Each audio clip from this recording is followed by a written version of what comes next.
Good evening. If you can all please find a place. We'll need you just to please stand, and we'll just say the Our Father before we start. Thanks.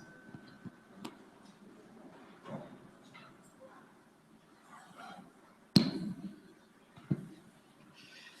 the name of the Father, and the Son, and the Holy Spirit, one God, amen. Our Father, who art in heaven, hallowed be thy name. Thy kingdom come, thy will be done on earth as it is in heaven.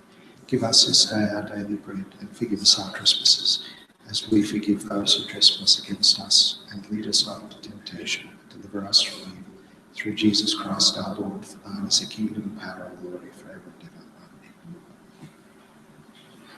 ever. Amen. Thank you all for joining us this evening. Welcome to Coptic Apologetics Aletheia. Aletheia is the Greek word for truth. I'm your moderator for the night, Susie Michael, and joining us in the panel tonight is Father Antonius Kaldas, parish priest of this beautiful church. Mr. Paul Hanna, student studying medicine, enjoys philosophy, thinking and reading. Mr. Timothy Graham, student, has a degree in medical science and currently studying a major in philosophy, and the host of the podcast Atheist Hour. And his colleague, Mr. Edward Key, I believe, Q, my apologies, Masters in Education, also a co-host on the podcast Atheist Hour. So please welcome our panel.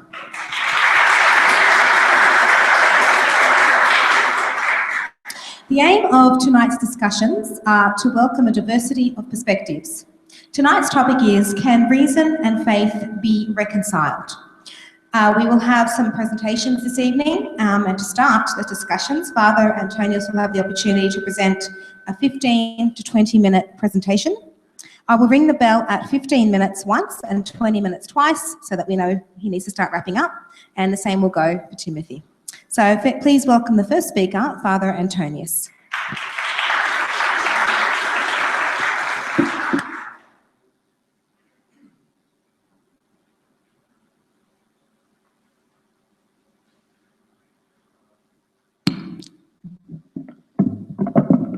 Just get our slides up. Here we are. Okay. So, if we can click, please. Thank you. The first thing I'd like to say is welcome to everyone who's come from the group, the Sydney Atheists. This is the first time that we've done something in conjunction with the group, and although we've had the blessing and the pleasure of your company at some of our other meetings, and we look forward to having more and more discussions that I'm sure will be mutually beneficial for all involved. So I couldn't get any real fireworks, and there wasn't time to get a permit, so there you are. I just want you to know that we're really, really happy that you guys are with us today. Click. Thank you.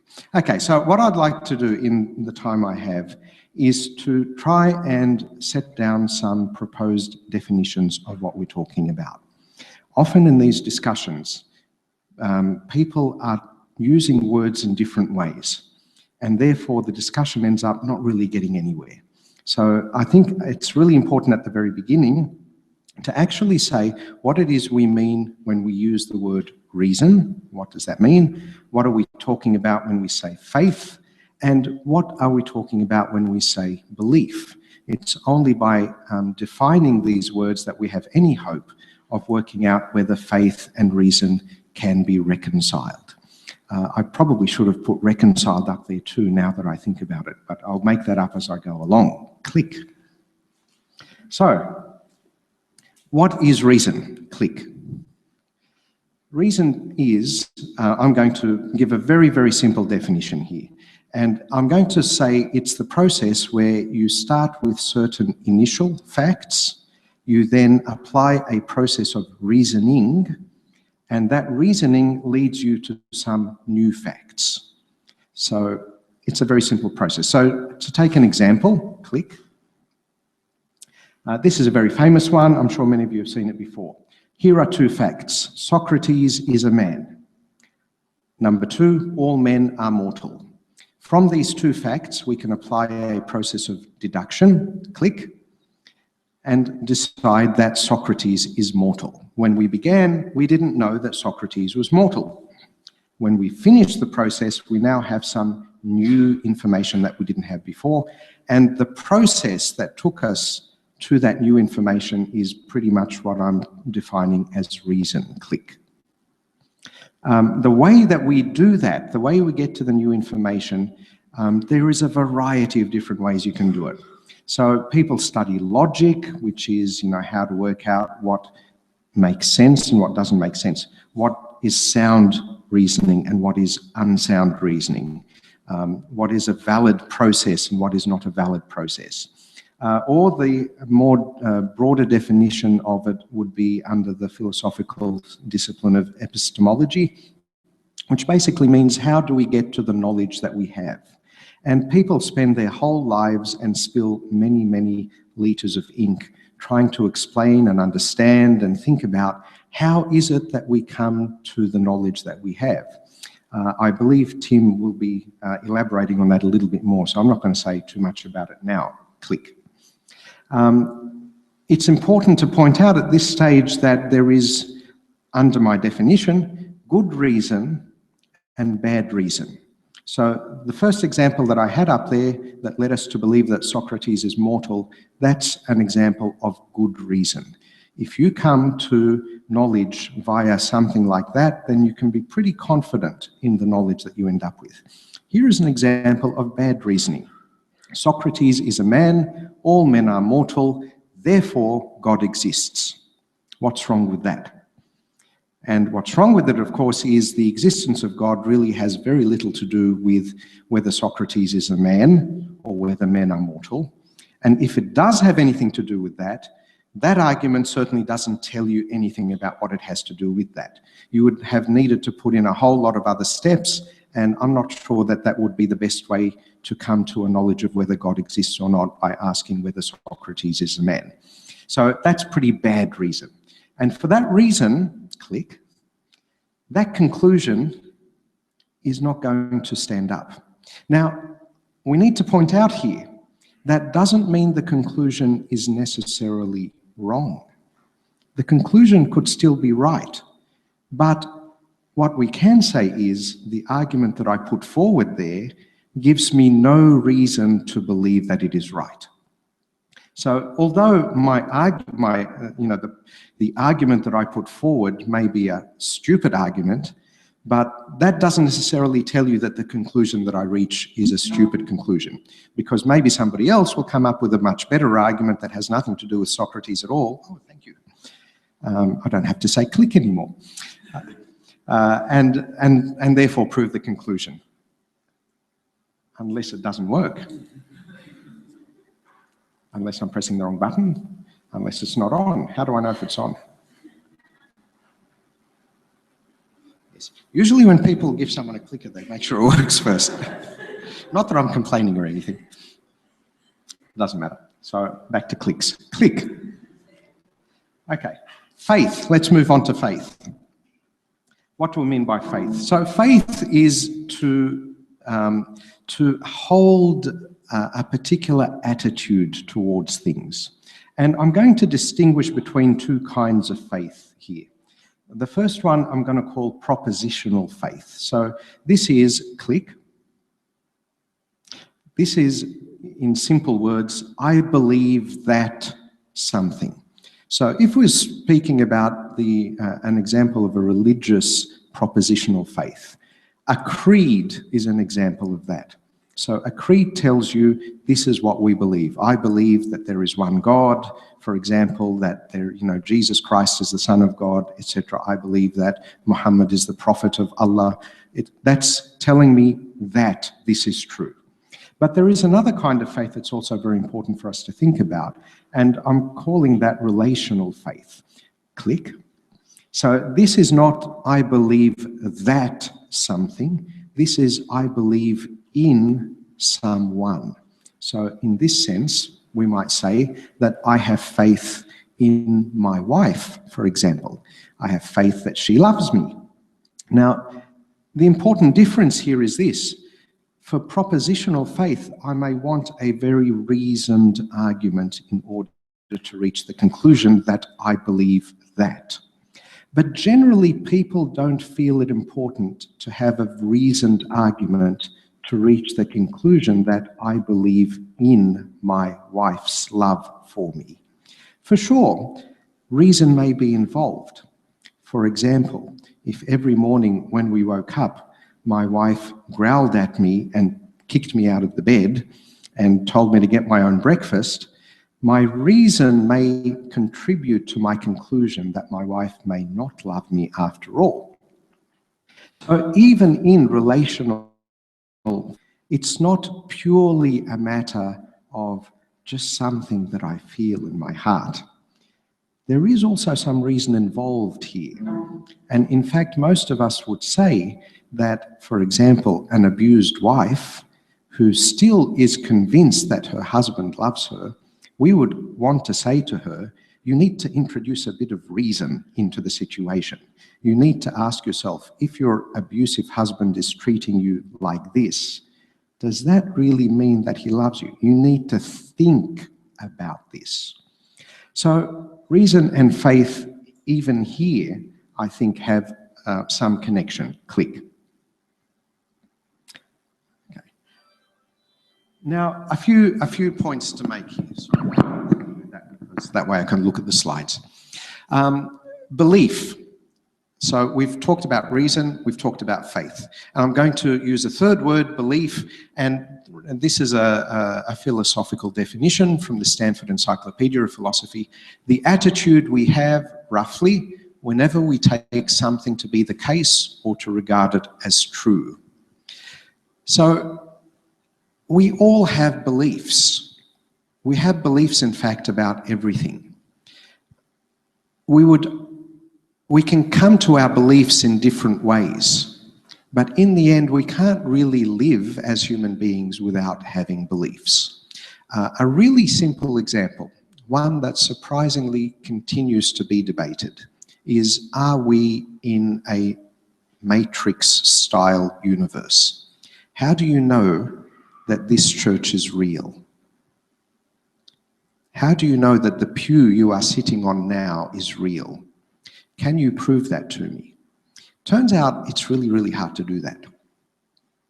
Because it seems that if we were in the Matrix, the movie, I mean, what we would be experiencing would be indistinguishable from what we are experiencing if the world is real. So in the end, we all really have to believe that the world is real. We kind of have to accept that, even though we can't prove it with 100% logical certainty. So even not having a belief about something, I think I can make a very good case that that in itself is a belief. So I've come across the argument sometimes that a person who doesn't believe in God will say, you believe me, okay, you believe because you believe that God exists. I don't believe that God does not exist, I just have no beliefs about God. But I think that that's not actually sound reasoning. Because for me to say I have no beliefs about God means I'm actually saying in the inventory, in the list of things that exist, in my list, there is no entry that is called God. Therefore, I actually do have a belief. I have a belief about what reality consists of. And in that conception of reality, there is no entry called God. That's not something I can prove with 100% certainty, and therefore it is a belief. Click. So here is the relationship that I'm going to suggest as a basis for our discussion. As I said, I'm just trying to lay down a basis so we kind of know what it is we're talking about. I think we all have beliefs, and we come to our beliefs in at least, not only, but at least two ways.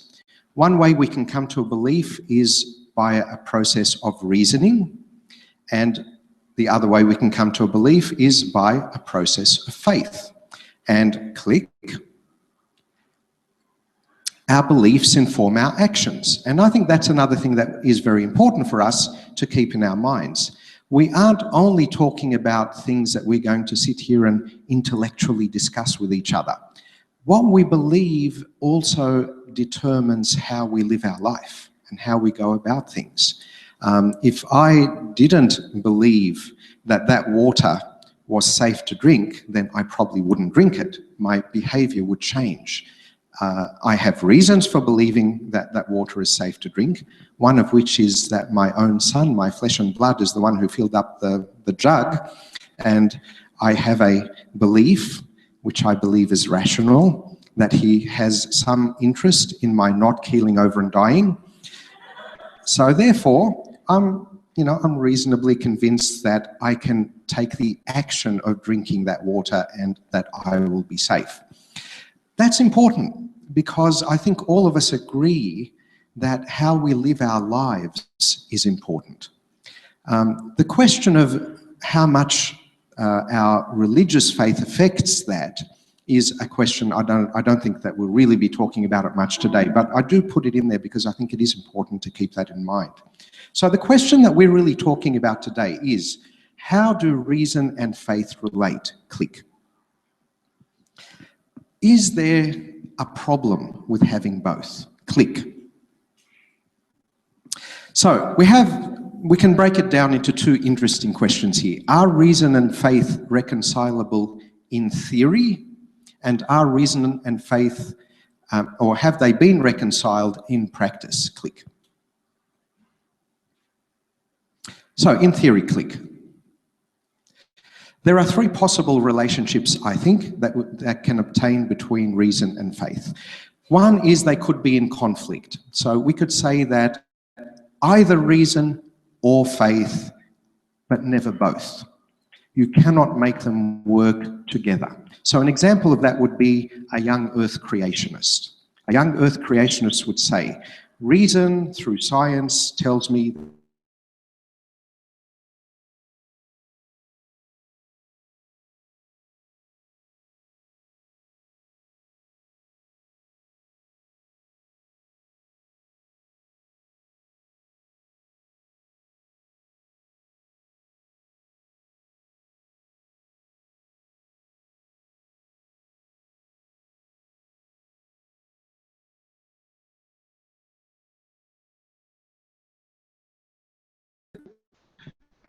the second possible relationship would be independence. Maybe reason deals with certain aspects of reality, faith deals with totally different aspects of reality. They will never conflict because they will never meet. They're talking about two utterly different parts of reality. And the third possibility, click, is integration. And this is the idea that reason and faith are two ways of looking at the very same reality, So that therefore, if you do good reason, if you do reason properly, and if you do faith properly, since they're both looking at the same thing, they ultimately must agree with one another. And if they don't, then you have good reason to doubt whether you're doing one of them or even both of them properly. Maybe you're doing them badly. Click. In practice, so that was in theory. What about in practice? Have reason and faith been integrated in this way in the past? So click. I'm going to suggest that the wisdom books of the Old Testament, which focus on, well, back in those days, this is before even Greek philosophy began, so this was the philosophy of the time, the love of wisdom, literally, philosophia, the love of wisdom. The book of Job, Psalms, Proverbs, the wisdom of Solomon, the wisdom of Jesus, the son of Sirach, they talk about what is the right way to live, what is right and wrong, what exists in the world, and so on. Not scientifically, not in our modern way of doing it, in a very different way, but that was a different culture. Click. In the New Testament, we find lots of examples of reason. So here is Jesus using reason. If I do not do the works of my Father, do not believe me. But if I do, though you do not believe me, believe the works, that you may know and believe that the Father is in me and I in him. Jesus is saying, here I am doing this good stuff. That gives you epistemic justification. That gives you a logical reason to believe that I really am who I say I am. He's using reason. Click. Here is St. Paul. I won't read the whole thing, but roughly what St. Paul is saying is, here are all of these people who saw Jesus after he rose from the dead, including a group of 500 people, most of whom are still alive. Let me give you their addresses. You can go and visit them and ask them. Therefore, you should believe that Jesus really rose from the dead. That's an argument from reason. Here is the evidence, and the reasonable conclusion from it is that Jesus really rose from the dead. Click. And here are the church fathers in the early centuries of the Christian era. St. Justin Martyr says, not only does sound reason direct us to refuse the guidance of those who did or taught anything wrong, etc., etc. What he's basically saying here is, don't just take the word of religious people. Just because someone is religious and he tells you something, you have to question it. And the way you question it is you use your reason in order to work out whether what they're saying is the right thing or wrong. Click. And St. Gregory Nazianzus says, the soul finds its perfection in that which is intellectual and rational. Click. And here's a whole bunch of very reasonable believing people. 7 Christians and a Jew. I won't go through them because the time's running out. Click. So I believe that in practice, reason and faith have historically been integrated together. So in conclusion, I think, click. So what's the problem then? If that's the case, what's the problem? Well, sometimes faith seems to be contrary to reason. So this brings up at least 3 interesting questions. Click. 1, does this apparent contradiction between reason and faith always apply, or is it only sometimes? So I think that's an important thing that we would like to discuss today. Click. Is the contradiction real, or does it just seem to be a contradiction? Click. And even if it is a real contradiction, doesn't necessarily mean that faith is invalid. Is reason the only way to get to truth? Okay, I don't think we can assume that. We would need to discuss that. Click. Okay, so let's take a case study. How long have I got? 15 seconds. We did have problems with clickers and things. Will you allow me an extra 60 seconds or so? Okay, thank you. Very kind of you. Okay, let's take miracles as a case study. Click. Can we... which one? Is that the first bell? 60. Okay, thank you. Okay. So, okay.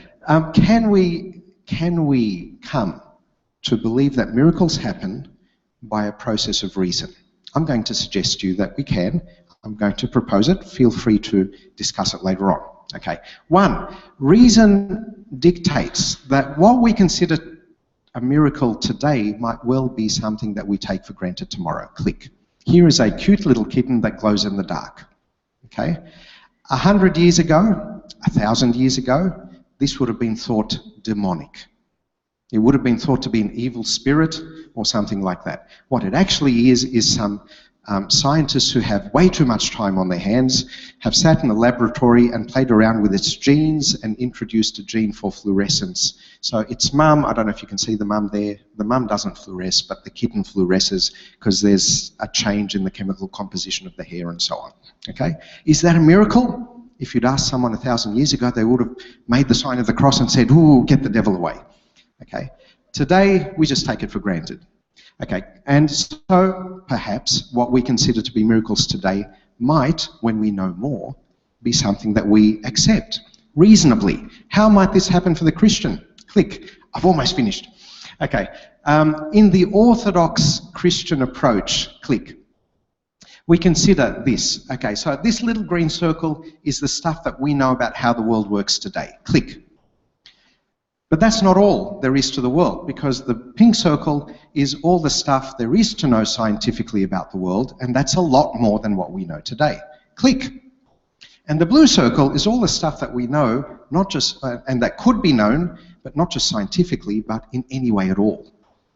All of the reality of the world. And there is, if I may quote Shakespeare, there are more things in this world, Horatio, than are found in your philosophy. There's a lot of stuff that we don't know. For us, reality includes everything. And what a miracle is not something that goes against nature. It's something that follows nature, but a bit of nature that we don't understand. But we may hope one day to understand. Click, click, click, click. There's my argument that miracles are possible. Okay? You can read it later. Click. So, just a quick red herring. An individual believer can seem quite unreasonable, but that doesn't necessarily mean that the faith that they believe itself is unreasonable. Click. Because, for example, most are talking about, but we trust that so long as there's someone in the world who knows what they're talking about medically, then that's enough. I don't have to know it all myself. So if there are believers in the world who are not very reasonable, that doesn't necessarily mean that all faith is unreasonable. Click. So my suggestion is that we can reconcile reason and faith and thus come to our beliefs that lead to actions that are on a good foundation. Click. I think I've finished. Click. Click. Click. To finish, we may, I don't think that if we're going to say that reason and faith are contradictory, I don't think so because of all the things I've said, but I think what we can reasonably discuss tonight is the reasoning that leads to religious faith good reasoning or not? I think that is the really, really interesting question that we need to discuss. Click and thank you.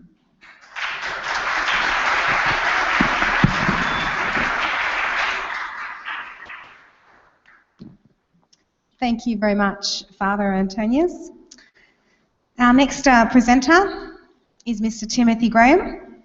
And again, 15 minutes, I'll give you a warning, 20 minutes will conclude, but we may give you an extra few minutes as well after that. So please welcome our next speaker, Mr. Timothy Graham.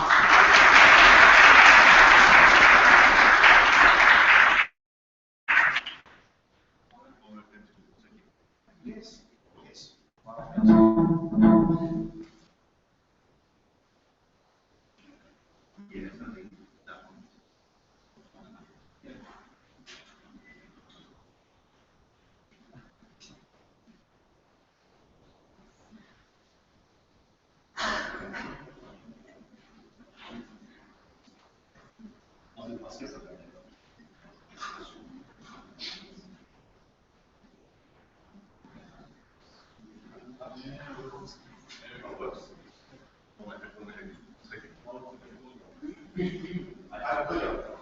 Sorry about that. Apparently. And it works. It works. Brilliant. How do I do this then? I might do. Thank you everyone for coming. Before I start, I'd like to say thank you for Father Antonius for having this discussion tonight and for everyone for attending. So tonight we're talking about can faith and reason be reconciled? skip over that one, just to make it quicker. So I suppose in order to function in this world, we need an internal map of reality which matches the external reality as best as it can. Essentially what we're trying to do is we're trying to believe as many true things and as few false things as is possible. In doing this, we think that our internal model of the world will match reality as we experience it. We do need both prongs of this though. If we simply wish to believe as many true things as possible, we can believe the entire set of everything. And in doing so, we will believe everything that is true, but also everything that is false and many contradictory claims. Likewise, if we wish to believe as few false things as possible, we can simply reject everything that there is. Obviously, neither of these propositions are effective, and so we need a means of determining which claims are accurate and which are not. We need to be able to determine fact from fantasy. It's from this that in order to believe as many true things and as few false things as possible, we start from the position of not accepting any claim until such a time as they have been demonstrated to be true, accurate, and reliable. These internal maps of the world that we are describing are made up of a complex web of beliefs that construct this internal model. Belief, by the way, as I'm defining it, is simply the state of acceptance that a proposition is true. As such, we believe something when we accept that what is claimed is an accurate and truthful representation of the way things actually are. Now, we can believe things for good reasons, for bad reasons, and apparently for no reason at all in certain circumstances. We certainly believe things with varying levels of confidence. But why do we care about what ourselves or others believe? Well, it's because our beliefs, as Father Antonius pointed out, do inform our actions. Our beliefs don't live in a vacuum. They're all part of this complex web of ideas that exists within our heads. And every belief that we have potentially affects every other belief that we can and do make. So if you make a certain belief or decision on bad reasoning, you may be in a position where you'll make further decisions and create further beliefs also on bad reasoning. And it's here that we get to the crux of tonight's discussion, justification. How do we justify our beliefs? How do we go about differentiating fact from fantasy and truth from fiction? In order to do this, we need to understand what each method proposes, what each aspect is advocating. And when I was here a couple of weeks ago, or at the other church, we had a discussion on the Holy Trinity. And one of the fundamental points that came out of that, aside from the information, was the emphasis on terminology and defining terms, and being clear in what we actually mean. I do particularly love this. It sort of feeds into my semantic, philosophical sides. And this is because this is exactly what we need to do if we're going to ensure we have a productive discussion and not talk across one another. If the goal is actual communication and clarity, then we do need to agree on certain fundamental premises. So what terms are we defining and clarifying tonight? I feel like I'm going over a similar pattern here, but well, I've already touched on the belief one, belief being the state of acceptance that a proposition is an accurate representation of reality. But in reality, the two crucial terms tonight are those really of reason and faith. Reason is generally understood as the principles for performing a methodological inquiry where the truth proposition is determined by a factual analysis of the evidence provided as a justification for that belief or for that claim. This notion that a belief requires evidence for it to be justified has been repeated by many. Carl Sagan's extraordinary claims require extraordinary evidence. John Locke was a philosopher important in the creation of the American country before the Constitution was written, where he said that reason justifies beliefs and assigns them in varying degrees of probability based on the power of the evidence. David Hume, who I would hope everyone's heard of, he is my favorite philosopher of all time. A wise man proportions his belief to the evidence. It's here that we come across the foundation of sound reasoning and sound epistemology. This idea is, it's all about using tools of critical thinking, methodological skepticism, the scientific method, and all of the other various tools at our disposal to provide evidence that what we are proposing is accurate and supports the claim. This process is largely based off a deductive reasoning, the elimination of personal biases, repeatability, and above all, falsifiability. There's an idea that in order to demonstrate that something is probabilistically correct, you have to be able to have a method to test the truth or falsity of that claim. When assessing reason and rationality, the key is evidence. Jumping over a few things here to cut the time down, because I'm worried I'll go over as well. So I am convinced that people actually do care about reason and evidence. We care about truth. We care about what we experience being the truth of the matter, so to speak. And after all, we primarily base our lives on this on a day-to-day basis. We live our lives on the best understanding of the best available evidence at our disposal. It is a way we assess economics, engineering, business, even politicians most of the time. And when we go to universities, faith is not a foundation for teaching students anything. We have a foundation of evidence. When you're talking about history or sciences, you're providing students with the evidence for what is found within those subjects. So in reason and faith, there are a number of things which keep cropping up in discussions that myself and others have had, particularly with believers. People will present their reasons and evidence, will talk through the justifications for their claims, and when you've demonstrated that there are either certain fallacies or unsound premises in those arguments, or even just that you don't find those reasons particularly compelling, we then come down to this idea of you just have to have faith. At some point we get back to this appeal to faith as a foundation for belief, but that's not quite all there is. There's something more to that. What does it mean to say that you have faith? Not many people here might know this, but I grew up with a Catholic father and Anglican mother. I was baptized in a Catholic church. Growing up, I heard the word faith thousands of times, and I was pretty convinced that I knew what it meant. I'm sure we all did. I knew how we used the term. I understood that according to Hebrews 11:1, faith is the substance of things hoped for and the evidence of things unseen. But what does that mean? And it turns out that there are many different usages for faith as we come across it. And because of this, it is difficult to have a conversation about it. Looking at faith today, I find that there are three main usages. First is the faith as your religion. You're Christian, you're Hindu, you're Judaism, you're Jewish, sorry. It's sort of that belief system. The second is faith as trust. And the third I find is used as sort of a blind faith, a faith as evidence.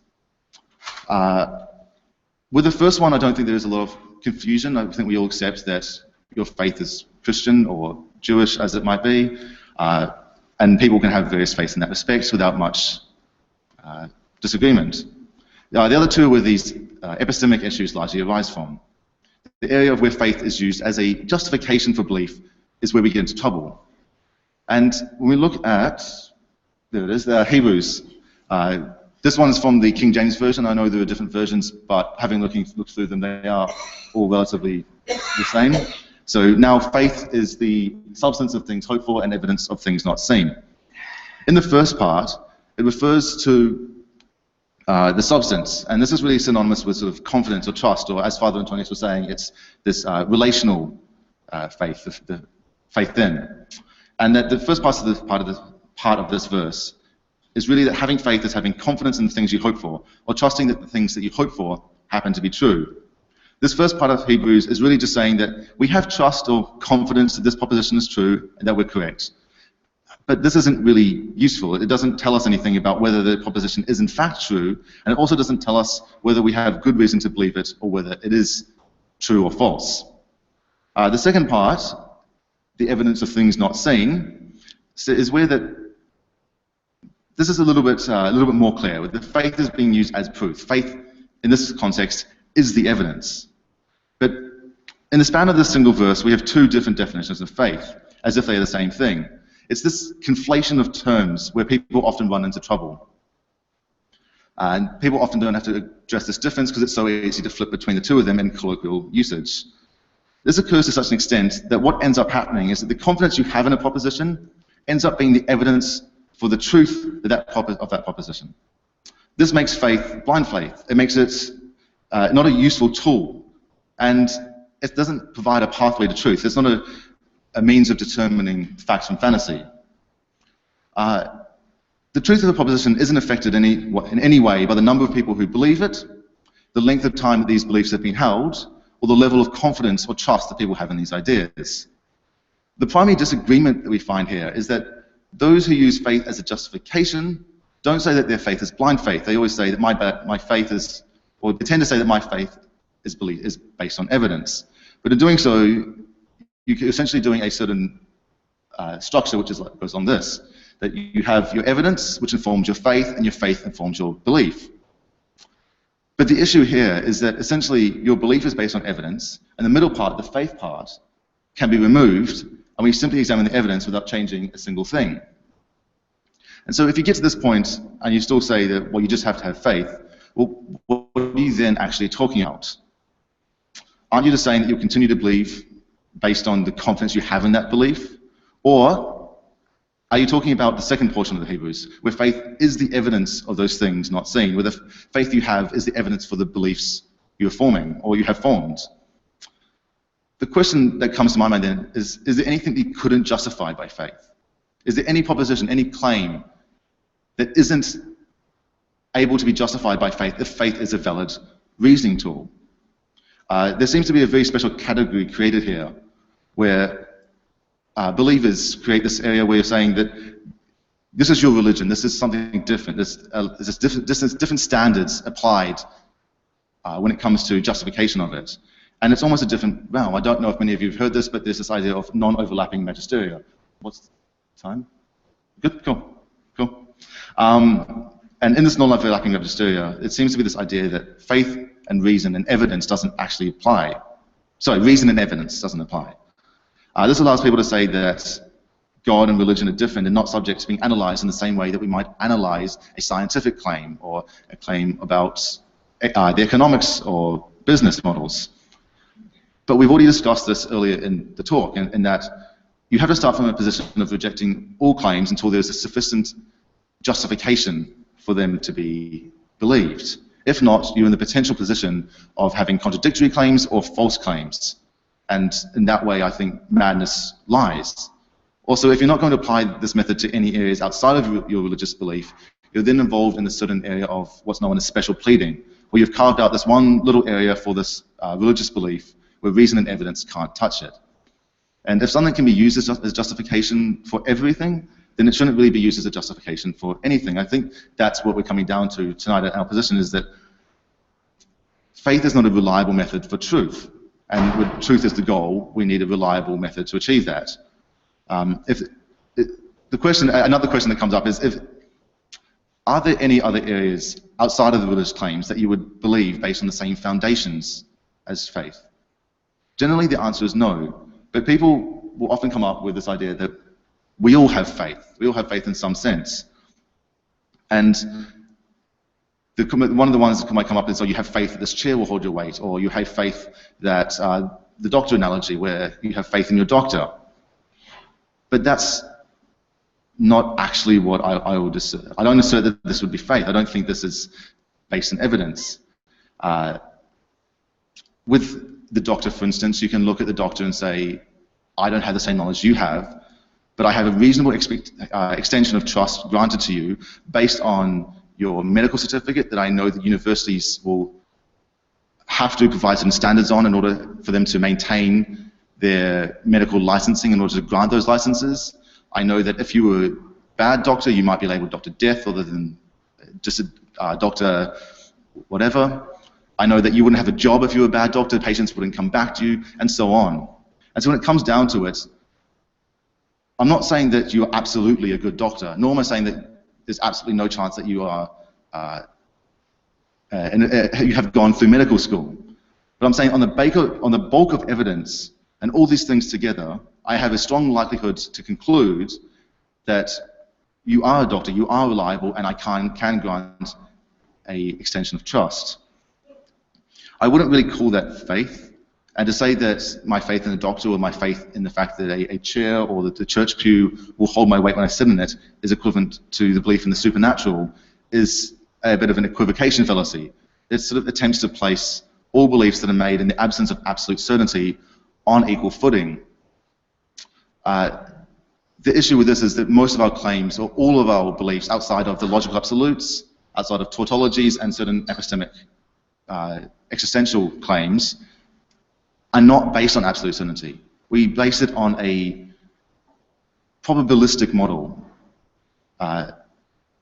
We base it on this idea that we receive evidence, we evaluate that evidence, and when we get down to it, we say that on the basis of this evidence, we have a probabilistic likelihood that we can or cannot accept what is being stated. So how do you demonstrate that faith is a good thing without evidence? You can't. It all comes back to reason and evidence. You can't demonstrate that faith is a reliable pathway to truth if you don't have the evidence to support that. And so when it comes down to my position, I think that faith and reason can coexist. You can have a religious person who is has both faith and reason and rational pathways within their minds. It certainly exists within our society. One perfect example of this would be Francis Collins, who I believe Father Antonius put up in one of his slides. He is the head of the Human Genome Project in the US, the first person to map the entire human genome in all of human history, is a fantastic scientist and now is the equivalent of what is termed the NIH in America, which helps to dole out the money for where science will be going in the future. He is also a fundamentalist Christian based on, he was walking through the woods one day, he came across a stream that was split into three, and that reminded him of the Trinity. As a result, he became a Christian and an active believing Christian as a result of that. In one sense, he has the faith in his belief and the faith in his religion, but he also has the reasonable pathways in his head. So faith and reason can coexist, but I don't believe they can be reconciled. When you look at a single proposition, a single point of issue, you can only use faith or reason. And I think when it comes down to it, when they're making competing claims on the same issue, then the evidence will always trump. Anthony Flew, who some of you might know as the Richard Dawkins before Richard Dawkins, has made some arguments about sort of how metaphysical language and religious language fails to meet the standard of logical coherence and is thus meaningless. The issue there being that when claims are unfalsifiable, when you can't give a condition under which you would give up your faith or give up your belief in a certain issue, you're not dealing with a true-false proposition, and so you're sort of accepting them bad evidence. They're not sound logical reasoning. And I think that brings me down to why I truly believe that faith and reason are unreconcilable. The final one is this idea of Matt Dillahunty, who is one of the main hosts of the Atheist Experience, a TV show that runs off the internet, is that faith is the excuse people give when they believe something and don't have a good reason. If you had a good reason, you don't need faith. It's evidence that determines whether or not your proposition of reality is in fact reasonable. Thank you.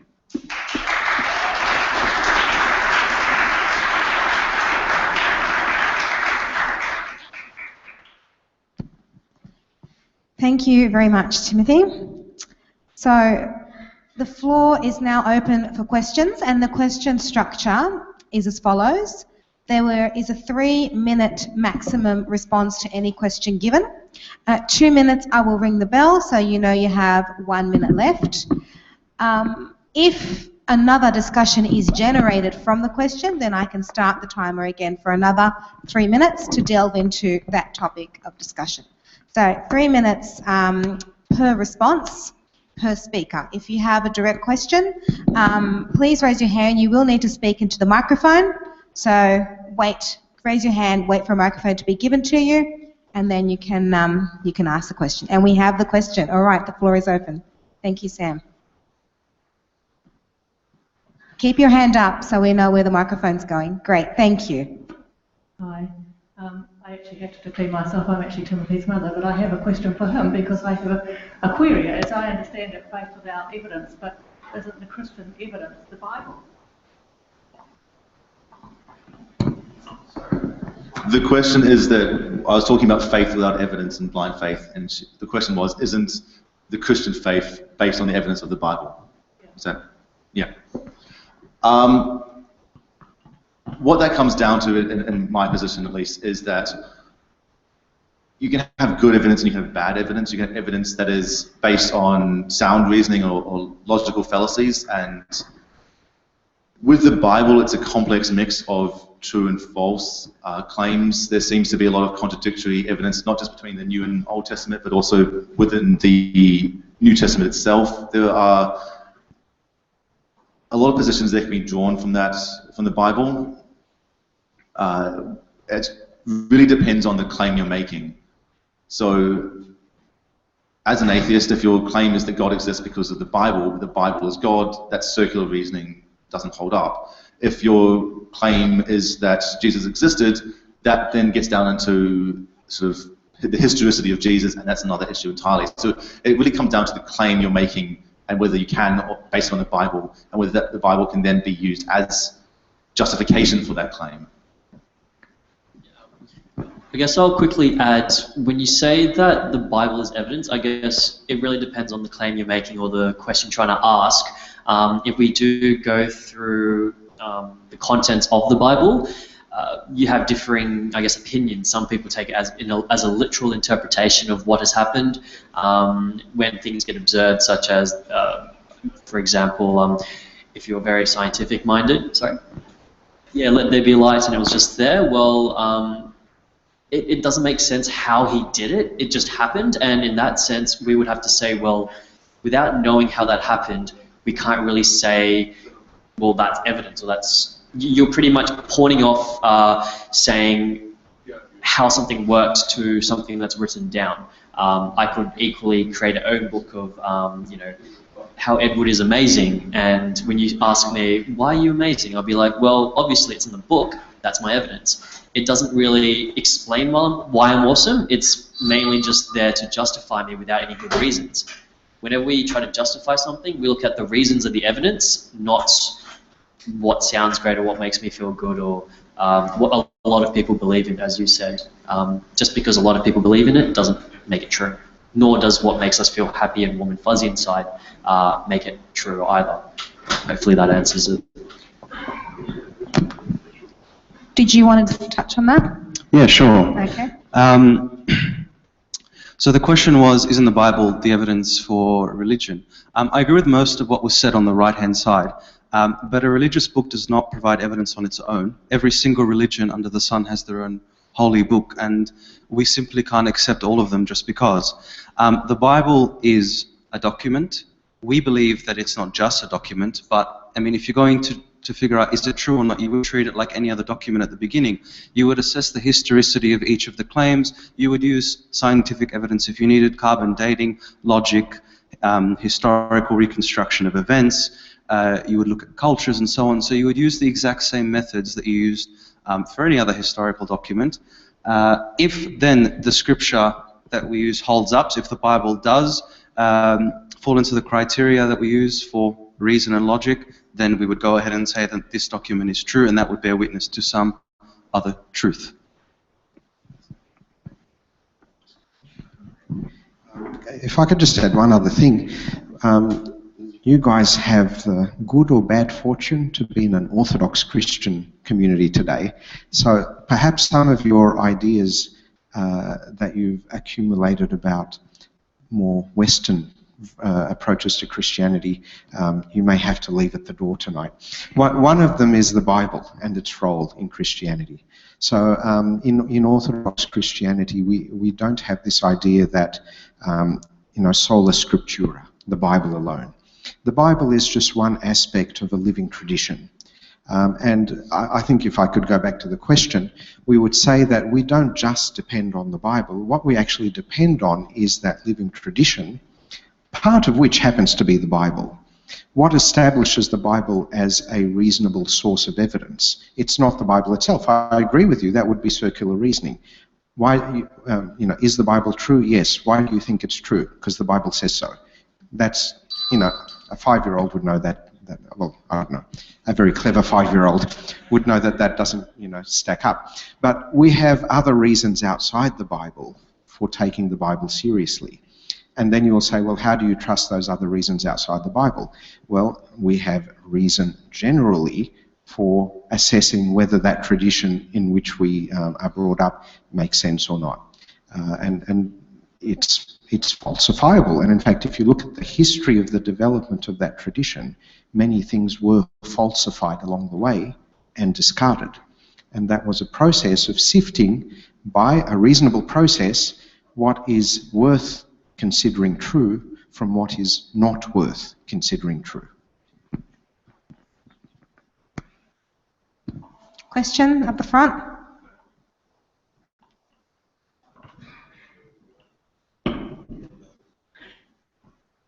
I want to ask... Hold it up to your mouth, sorry. Right up. Thank you. Do you guys believe in the resurrection of Christ? Even if there are historical evidence of this, not religious, put the Bible aside, historical evidence of men who have seen him, and like furthermore evidence of his tomb full, tomb empty? The short answer to the question would be no, we don't believe in the resurrection of Jesus. The longer, slightly more complex answer is the reasons why we don't accept that he was resurrected. One of which comes down to Hume's on testimonies, which states that while a miracle may be justification for yourself, what you're believing, you can't believe a miracle based on hearsay, because you don't know if what they're talking about is accurate, whether they were deluded, whether there was some sort of let's go David Blaney happening in that sense. David Blaine being a magician, by the way, for those who miss that. When it comes down to, actually, I might not get. Do you want me to get into the resurrection of Jesus? And as long as it relates to reason and faith for tonight's discussion and how they can be reconciled, that's fine. I think when you look at the reasons behind it, we reject the evidence, so to speak, the evidence reasons for Jesus' resurrection based on what evidence there actually is. For instance, one of the things I come up against is that contemporary to Jesus' life, there are no sources, zero, of his existence. There are plenty following, the Bible being one of them, written decades later. Josephus, Tacitus, they're all there as part of the historicity of Jesus. But in terms of actual primary sources, right there, there's none. Testimonial evidence, again, I don't think is reliable. It's this idea that people say Elvis has been resurrected or never died. We don't really accept that. People have... there's a good example here. There are people who claim to have been abducted by UFOs within our lifetime. We can go and talk to them. We can go and discuss their experiences, and we still don't believe what they're saying is actually true. And the reasons for that are the same reasons we don't accept the hearsay claims from 2,000 years ago on the resurrection of it.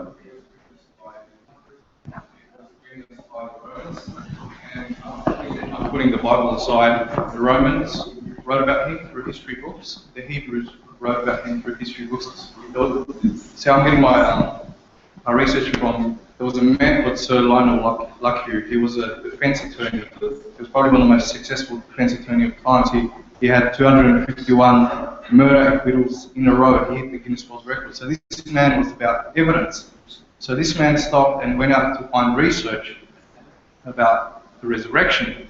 And through history books and through his research, he found out that he was witnessed by the Romans. He was witnessed by the Hebrews. So these people saw Jesus and saw his existence and know of him. And Jesus was mentioned through many history books. I'm putting the Bible aside. I'm talking about purely history books. I think something really relevant we need to talk about is like what Tim was saying about testimony and people claiming to have seen something. Anyone can claim anything, and I think the quote from Voltaire as a philosopher is really relevant, and one of my favourite orators, Christopher Hitchens, always says this, but when you deal with something that is miraculous or something such as a resurrection, you have to see it's always about a balance of probabilities. What is more likely, that the natural laws of nature, because we're used to people not rising from the dead and stuff, is the natural laws... what's more likely, that the natural laws were stopped just for Jesus in that instance, or that someone was under a delusion, misapprehended, or under a misapprehension, or was just confused, or just made stuff up? We have to look at the probabilities. And I'm not saying that they're lying. It's just that when we listen to people make claims about anything, we have to question Well, one, is it realistic? Is it something that could exist in our physical world? If it doesn't, well then they need to provide extraordinary evidence, because we have so much evidence to say how things work, physics, chemistry, psychology, etc., etc. We have this good idea, but if someone says something that claims against all of that, they need to kind of show, well, why is that a good reason? And I guess hopefully that kind of makes it more simpler. We're not saying that it didn't happen, it's just that we can't ever say that we definitely know that Jesus didn't get resurrected. However, what we can say is based on evidence, based on balance of probabilities, it's very unlikely that it happened. And also, just really quickly, correct me if I'm wrong, but I remember in some passages of the Bible I've read, rising from the dead wasn't such a uncommon occurrence. Like, I remember there was a whole town that, you know, rose from the graves and no one said anything. It's as if people went down to the local grocer and got a newspaper. I guess the only big thing about Jesus' resurrection was, I think it fulfilled a prophecy, was it? Or something along those lines, that he would help.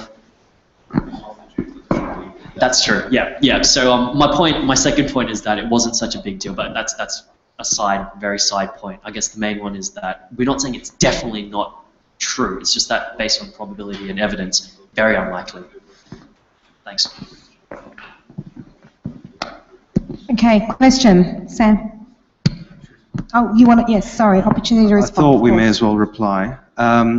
Hume's argument, as far as I can understand, is wrong, because his essential argument is that a low probability event is always less likely than a high probability event. Therefore, you should always assume that the high probability event has occurred. But there is zero probability that a natural law is broken according to the definition. So Occam's razor doesn't apply. I don't understand his argument on that sense. There is no description. Either it happened or it didn't. Also, Hume makes the argument of induction, in which he says that if you base scientific laws on repeated observation, then they're not quite laws, because you may discover at some point something which falsifies the science. So I don't think that's a very consistent worldview. You can't really keep going. The point about rising from the dead, I'm not sure if is so relevant. I would say, if you were to study the Gospels in detail, regarding the fact that there were eyewitnesses and so many other particular elements of the Gospel treatises and around, you would be hard-pressed to find an explanation, as many people have tried to do, alternative to the one suggested. I'm not asking us to go through that tonight, because that would take a long time, and you know, there are other things to discuss. But I'd also like to say, with the rest of the time I have, that are we getting slightly off topic potentially? I mean, that's okay, it's fine. I just thought I'd mention that, and that's all I wanted to say. I think the first thing is that, putting aside the issue of David Hume's definition of miracles, which I grant you by his definition cannot happen, I'm putting that aside. What we're dealing with is something called Bayes theory, or Bayes theorem, where it's not that it's not just low probability and high probability on a single issue. It's not just low probability versus high probability on a single issue. It's that you have a lot of physical evidence in natural processes and zero for supernatural ones. There are no confirmable miracles in the history of humanity. So when it comes down to the Bayes theory, you're talking about a mountain of evidence to overcome. And it depends again on your definition of miracle, I'll grant you, but this other idea that because science can be overturned, therefore it's bad. Because science, sorry, I'm going to speak right into it. Because science can be overturned, therefore it's bad, or it's not a reliable worldview to have, I think is what you're saying. But that's assuming that any knowledge claim that we make has to be absolute. And it's not. Science isn't about proving something true. It's not about finding the true answer. It's about finding the least wrong answer. It's about putting the most evidence forward to suggest that the claim you have is most probably true. Which means, while Newton's laws of gravity, for instance... Okay, we're running out of time for this. 2 seconds? Yeah. While Newton's laws of gravity are actually wrong, as Einstein proved, they're still correct enough for us to have just got a space probe to fly past Pluto. They are correct enough for us to allow bridges to be built, projectiles to be made. As far as being wrong goes, it's still a fairly correct description of. We're going to have to move absolute. on. We're going to have to move on. Do we have any other questions? Yes. Yeah, I just wanted to bring things back to faith and reason for a second and go back to your presentation. Because, like Tim said quite rightly, if you're using the terms in different ways, we're going to just keep talking over each other. So it seems there's a huge tension between the ways that you were both using faith that I want the Christian side to address. Because it seemed fairly clear to me that when you were speaking, Tim, faith was a method of arriving at truth. It was a competing method of arriving at beliefs. So if you want to get to a belief and justifiably believe it, you can either go the road of faith or go the road of reason.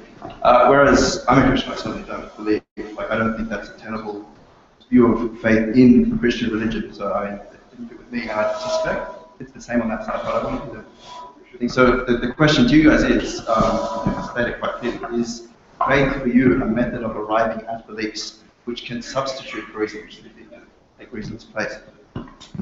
Can I bounce it back and ask you what's your definition of faith? Yeah, sure.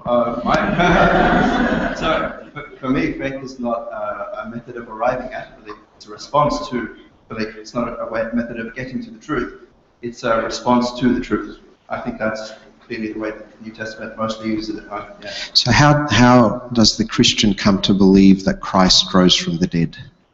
Through, this is what we were discussing last week, through, firstly, in the New Testament, it's through encounters with the risen Christ, which is the passage in 1 Corinthians that you quoted. And so, that's either, a spiritual encounter, which is what most of us, those who've not seen and yet believe, or it's an actual encounter, like St. Paul had, let's say.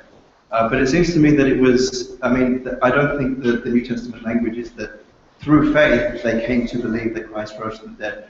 They believe that Christ rose from the dead because of his grace and because of his reaching out and his interaction with them. So, for me, what I'm really saying is the disagreement between these two sides is that we both agree that reason, the use of evidence is the only way to arrive at beliefs. It's just that there's a certain kind of evidence that you guys probably don't admit, which we would call like spiritual experience or something like that. But it is a kind of experience, and it counts as a sort of evidence. It's a thing which indicates that something is true.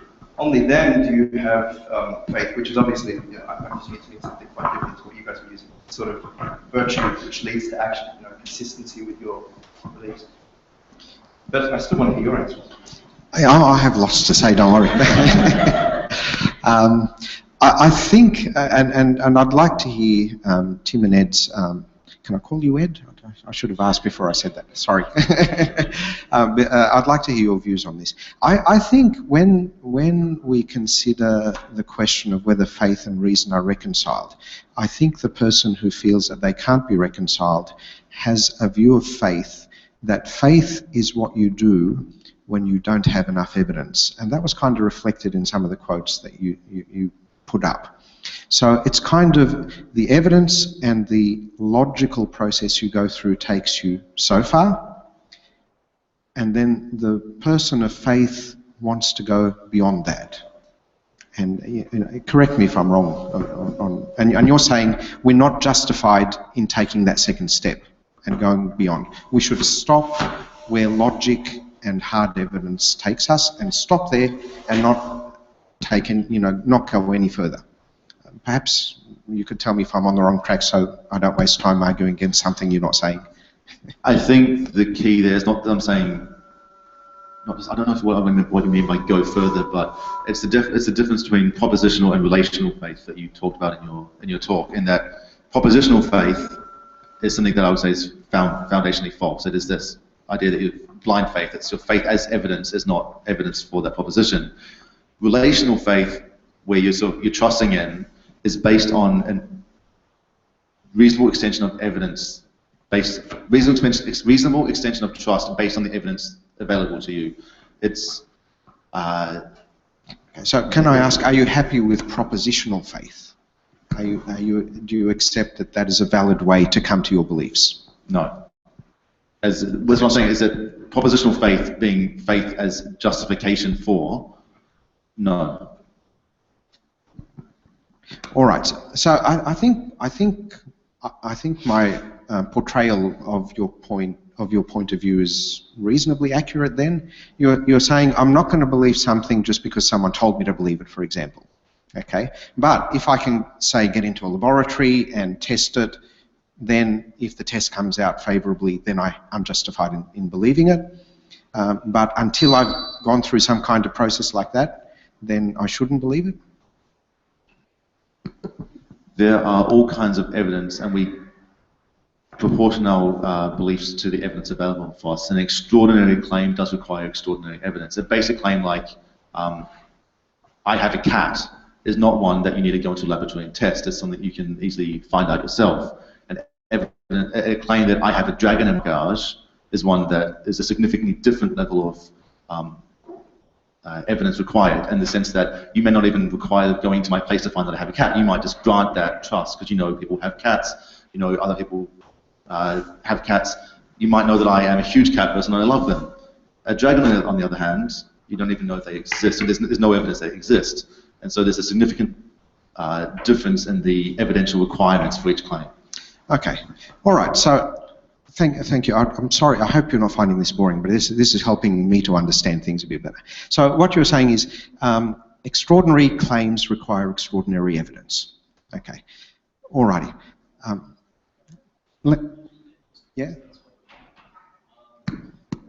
So, yeah, I think when we get to a situation where we say someone's subjective experiences and... Hello? Can you... Yeah, all good? All right. So I think the issue at hand right now is that when you're talking about subjective truth and experience, you fall into this idea of your special pleading of, okay, well, in this case, we don't need to reach stringent levels of evidence. We see ourselves, the act of having an experience as evidence, and I feel like it may be, like, we're not saying it's definitely not, however, you know, research into psychology, for example, eyewitness testimony, memories and such in neuroscience, for example, has shown constantly that we're so subject to bias, that there are so many cognitive dysfunctions that we have. We are horrible, storers of memories. We have, we essentially we have a few facts and things that we remember about, you know, the real world, and then our minds are like this computer that kind of creates this story after the fact. So after it happens, we kind of create this story and we try to make sense of the world. However, we're not like a digital video camera recording everything. And we need to hurry up. And sorry. There are more people who believe that they were at Woodstock than could possibly have been at Woodstock. Yeah, so, and really quickly also, I think this is a really big one, unfalsifiability.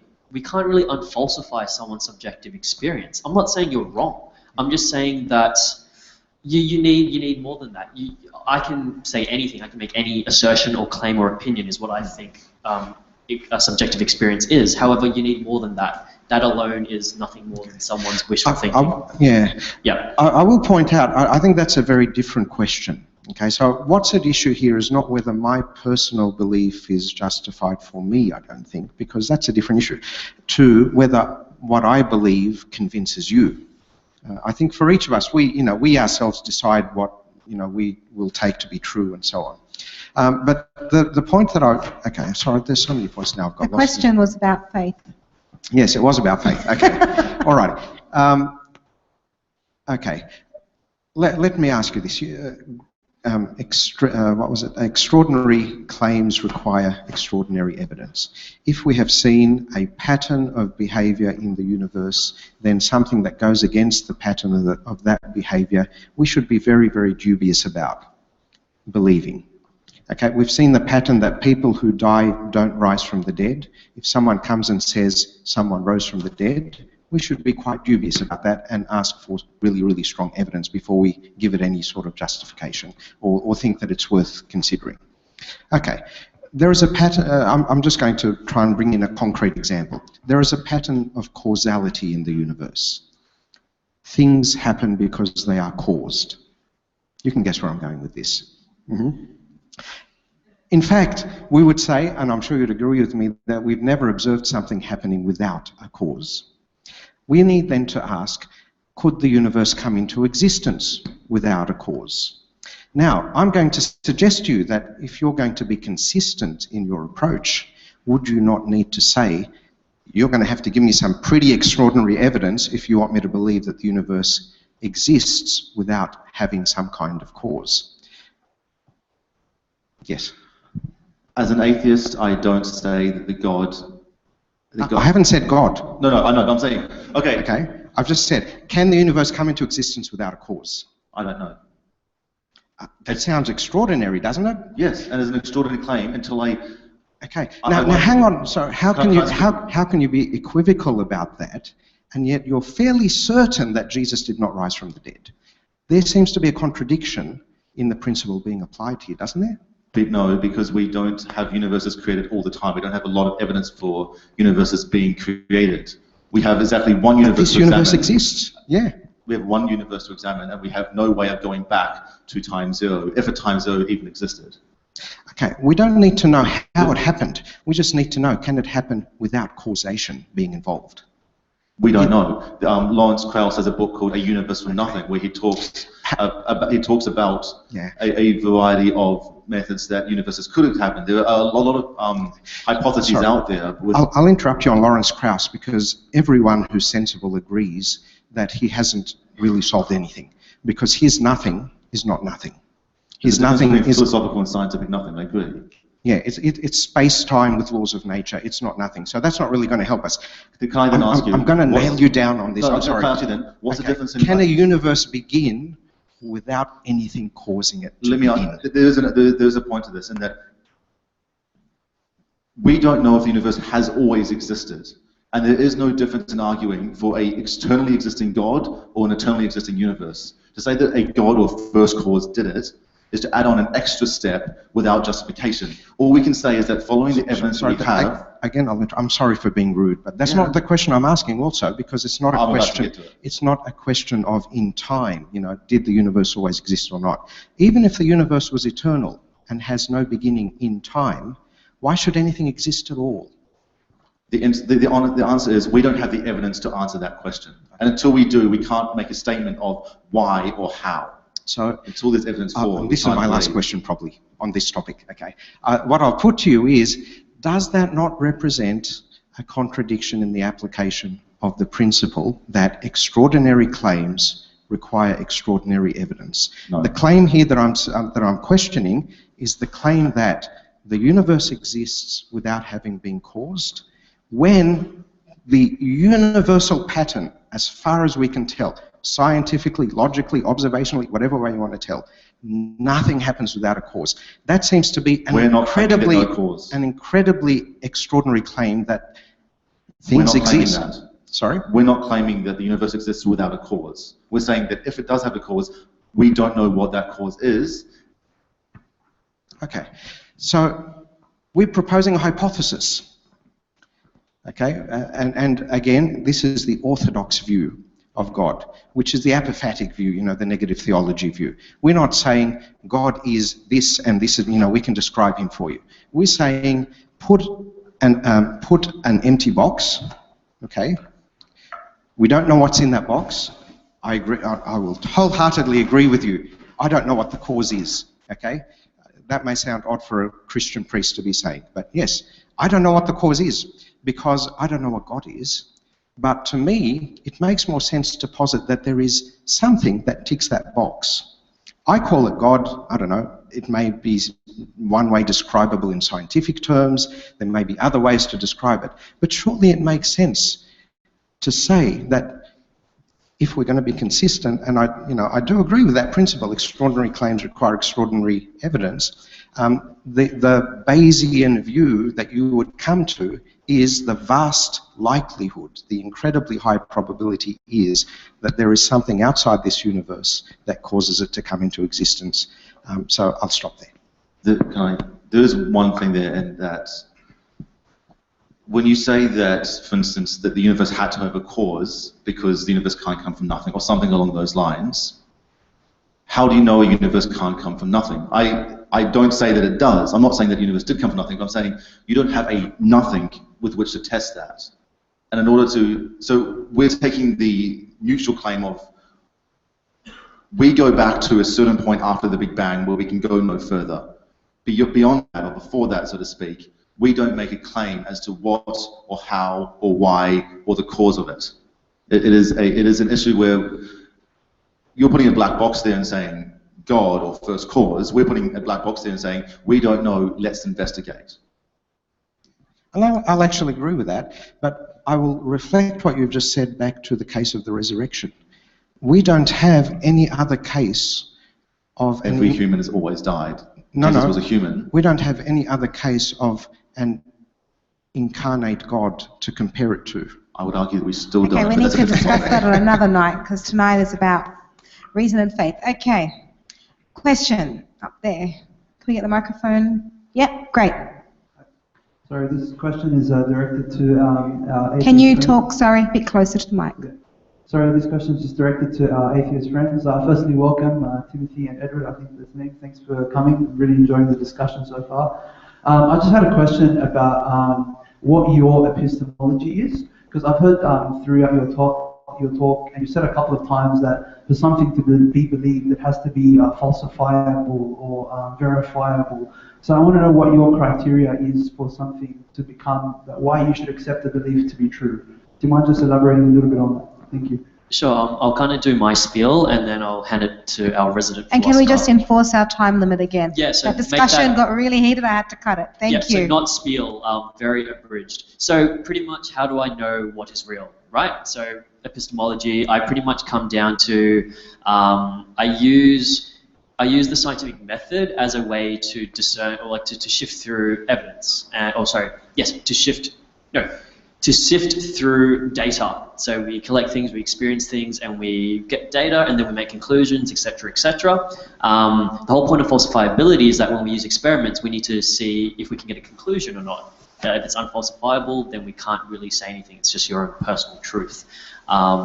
So how I really figure out what is real is I use a scientific method. Anything that's that can't be scientifically used, I have to say, okay, well, I don't know what is true there. Maybe in the future there might be more technology that can help me get information or data, but at the moment we have to say, I don't know. And that's not a bad thing. It's not science. Science never says it knows everything. It just says it's the best way to know things. And I think that's the main part. It's the best way. We're not saying it's perfect. And then if anything else wants to say that it knows more than science, well, it has to show us why its way is better. And I guess, yeah, epistemology. I think any of these conversations always should start with epistemology, because everyone starts thinking, okay, well, faith is a reasonable way. But I'll leave it there because I tend to go on and on and on. I'll give it to Tim. Okay, very quickly. Do you want to say? Yes.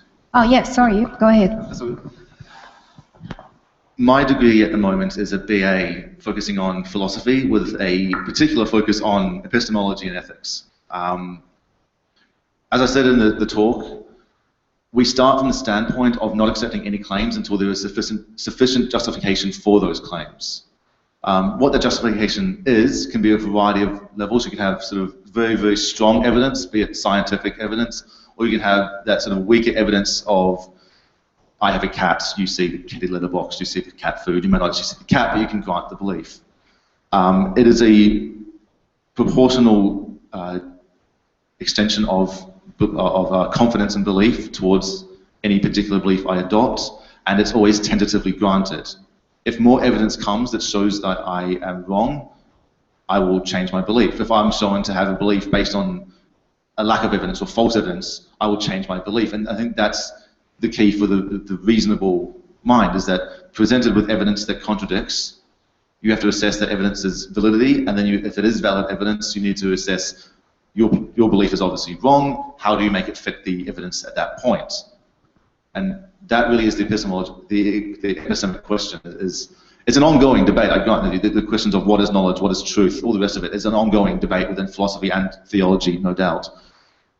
But I think that's really the base of it, is that you start from a standpoint of not granting belief until there's evidence, and then your standards of evidence are then what is in question. I think that's in the question tonight, is the standards of evidence in many respects, reason, faith, so on. Yeah, I just had a follow-up, if that's okay.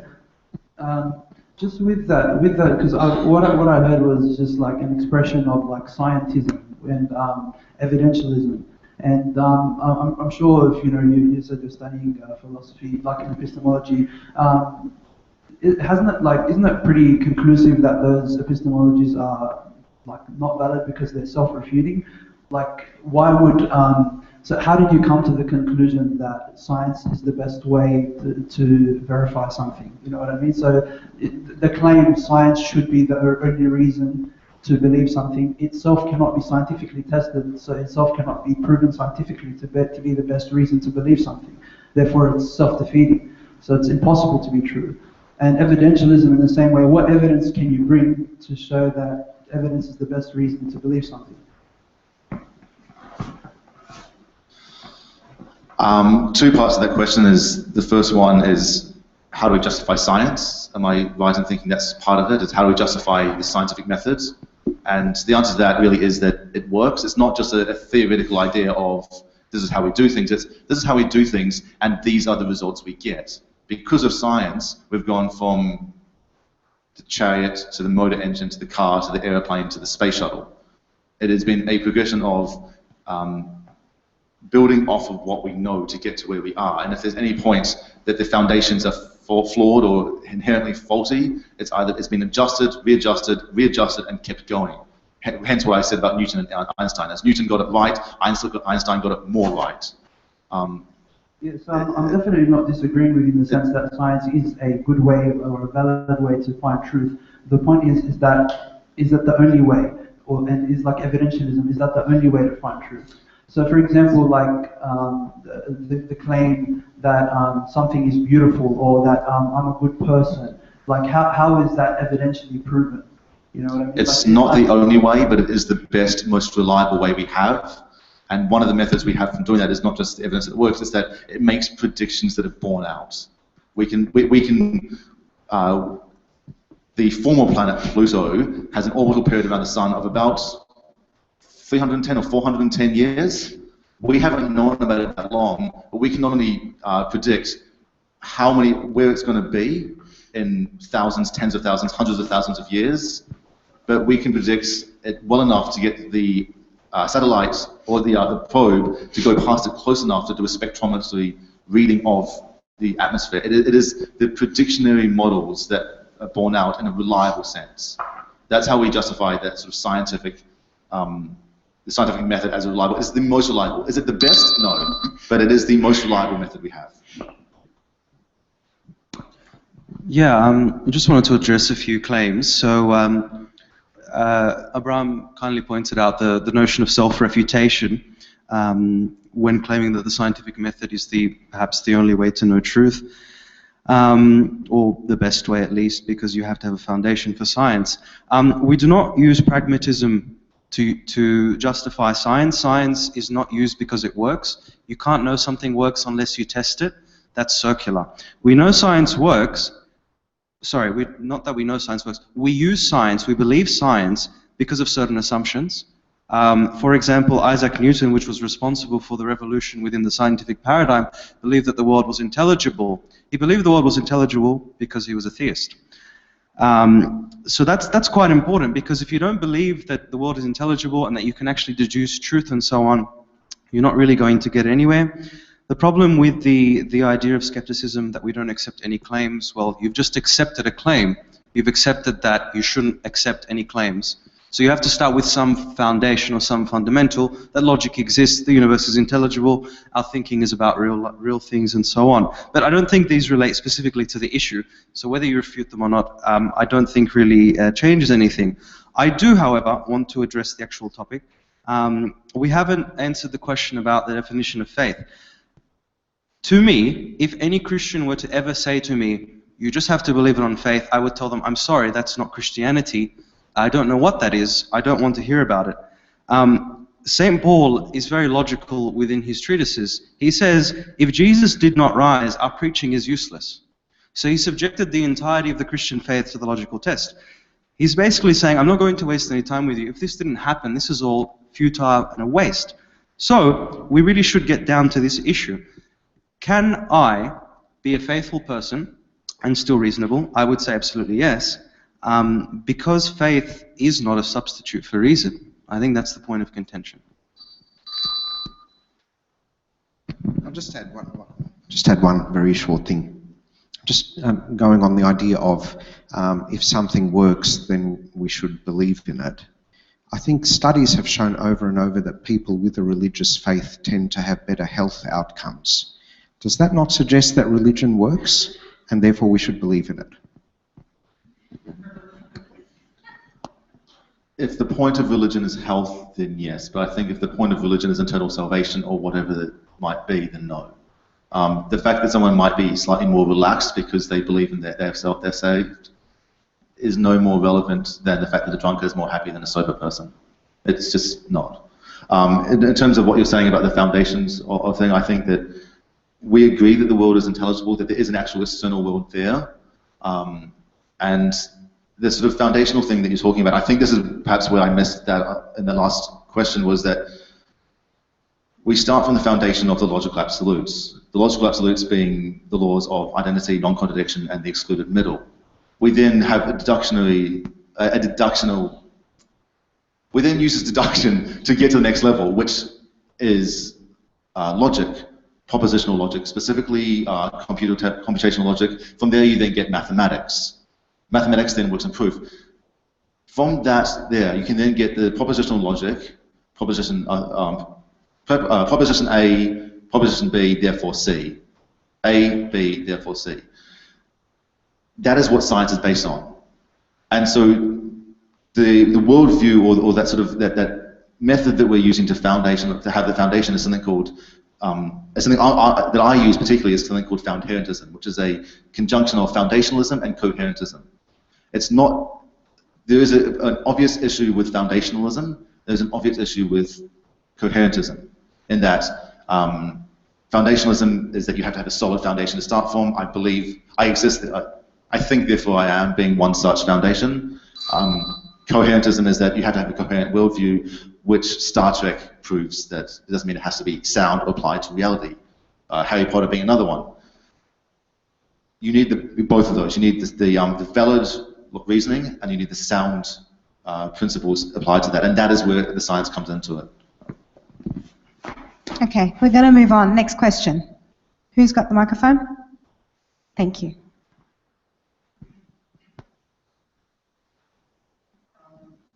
Nice and loud, please. It's a question back on the faith in the resurrection of Jesus Christ. Now, the church believes that Jesus Christ was raised from the dead, not only because of the Bible. From an Orthodox view, there is also the traditions. Just to point out that there is nothing outside the biblical records, there is no evidence whatsoever for the resurrection of Jesus Christ in any historical books outside the Bible. From the Bible, we have the resurrection account, backed up by the church tradition. I guess my question is, based on faith in these records, how do we approach something like, in Islam, there is the miracle of Al-Isra al-Mi'raj, which is Prophet Muhammad allegedly went to heaven in an eye blink and witnessed about a couple of hours and came back and blah, blah, blah. That was using the same historical methods that was multiply attested. It's mentioned in a number of books, of course Islamic books, nothing outside the Islamic traditions. It was also mentioned in a number of Islamic traditions. Do we then take the same claim based on the same principles? Do we consider that this miracle actually took place in history? Okay, I'll try and be brief.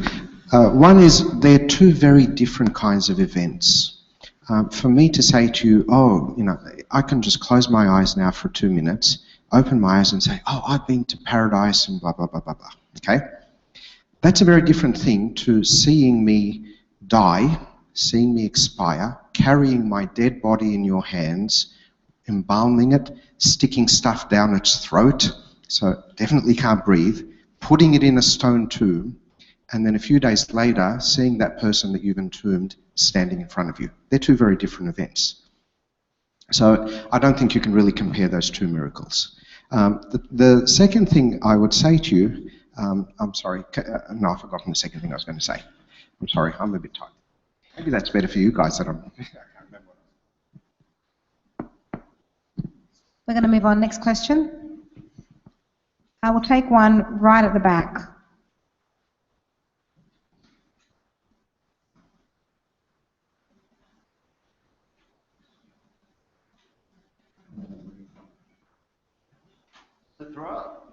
Throughout the presentations and even through the questions, we've been using the term evidence over and over again. Except I just wanted to ask a hopefully brief question: if evidence is defined like the exact same, if you're coming from the point of reason or of the point of faith, and if it is or if it isn't, how is it defined under each category?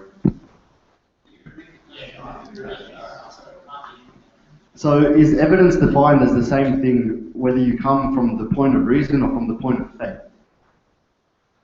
Sorry, if I understand you correctly, you're asking whether evidence means the same thing when you're reasoning as it does when you are expressing faith? Is that what you're asking? Yeah. Would you like to take the question? Yeah.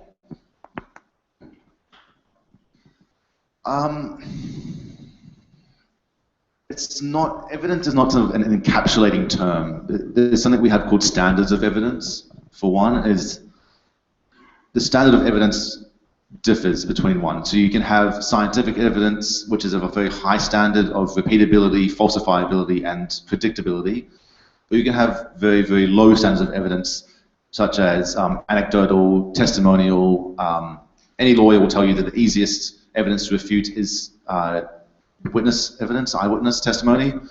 There was a famous study done by a professor in the US from his 9/11 students, and on the day of 9/11, or the day after, he asked the students, where were you, what did you think, what happened, and what were you doing when 9/11 occurred?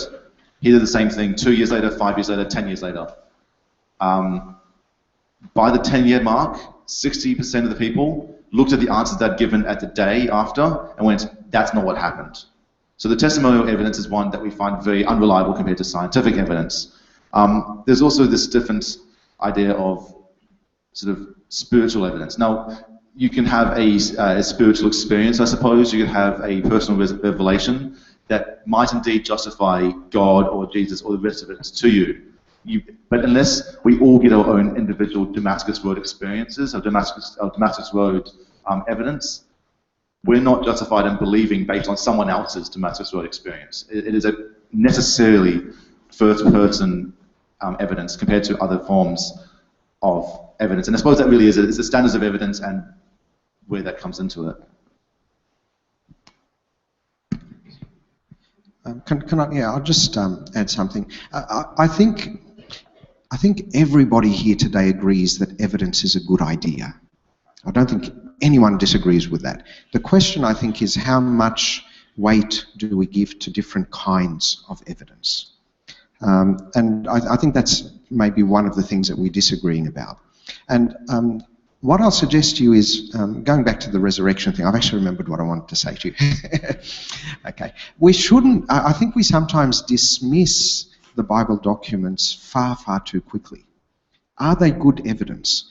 That's a question that we should ask historians to tell us, because historians are the experts who spend their lives working out whether this document is worth believing, okay, and how far can we believe it. And in terms of being historical documents, particularly the New Testament books have a lot in their favour. So the kinds of things that historians look for are, how close to the events recorded was the account written? And we know, for example, that the letters of St Paul were written probably within, well, Galatians apparently is dated to being no later than the 50s AD, and possibly even earlier than that. That puts him within roughly 20, 30 years of the events of Christ's ministry and life. And by historical standards, that is incredibly good evidence. Okay? Number two, they ask things like, Was it a first-person account or a second-person or a third? Sorry, that's not the right word, is it? Is it primary source or a secondary source or so on? Okay. The Gospels, St. Paul, are basically speaking about things that they claim they saw with their own eyes. So that actually makes them really good historical documents. Now, that's not an argument from faith. I'm not saying that because I'm a Christian. I'm saying that, actually, I'm not saying that. A historian says that. I would like to comment that I think that there is a pretty widespread consensus nowadays that there was a real man called Jesus of Nazareth who lived. And I think anyone who wants to sort of say that that was a fictional character is on really, really shaky ground. That's not because I'm a Christian. That's the general historical consensus today by academics. So that's a lot of really good evidence. Is that different to the evidence that a non-believing person would use? Look, it's not physics. It's not chemistry. It's not even cosmology or anything like that. But it is history. And I think that when we come to look at issues like Jesus and his life and what he taught and whether he rose from the dead, I think one of the things we have to avoid doing is saying because there is a supernatural claim made, we therefore have to kind of treat the documentary evidence in a different way. I think we can't start with that assumption. If you want to say that the claim made is not worth trusting, you have to give good evidence for why that's not trustworthy, not just the assumption that supernatural events don't happen, because that's a totally different thing. I think basically what I'm saying is the evidence should be allowed to stand on its own merits. So on that last point, I totally agree that just because there are supernatural claims, we don't dismiss the whole document entirely. I'm totally with you, and I think Tim is as well. So I think that's kind of sorted. With the Bible as evidence, I have spoken, a friend of mine is actually a biblical historian, and he's in here somewhere, and he's told me that the consensus among Bible historians is that it is a truthful account. However, they do dismiss the supernatural, the mystical aspects of it, and to that extent, I would agree. I don't doubt there may have been there is a person of great worth. Jesus, did the things he did. However, the parting of the sea, the burning bush, the tablets, etc., hearing from God is where we would start to say, ooh, we would have to, as you said, take those claims and see if it stands on the evidence. So hopefully that clarifies where we're coming from. I think Tim has to add something. Okay, very quickly, yeah. I'll be quick as I can. Start off with the first point. It was responses to is truth the goal? I think if truth is the goal, then whether its faith or reason matters, and that I think we all agree that evidence matters, and it differs into whether faith counts as part of that. In relation to your final point on the supernatural, this idea that the supernatural doesn't exist is not one that myself or any others I know adhere to. That's a point of philosophical naturalism. What I adhere to is more a methodological naturalism, which states that if a supernatural exists, you need to demonstrate that it does exist.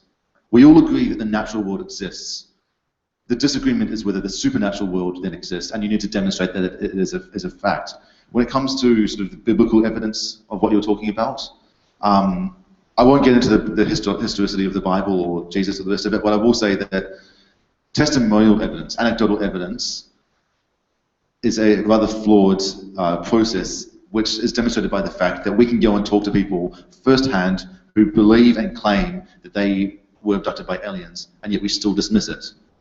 And when we realize why we dismiss that, I think we can also realize why we dismiss the supernatural claims that we find in the Bible. All right, questions? Yes, this lady here. Oh, all right. Hello. All right, we'll go. Hello. Then we'll go to the one in front of you. Yes, I wanted to... We can't hear you, sorry. Speak a bit louder. Hello? That's it.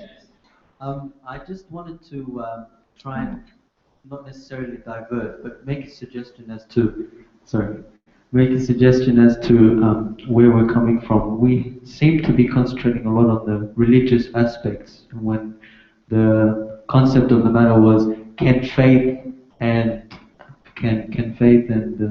reason be reconciled? And then if you look at a few scientific examples of this occurring, one of the ones that I feel keep coming up is theories.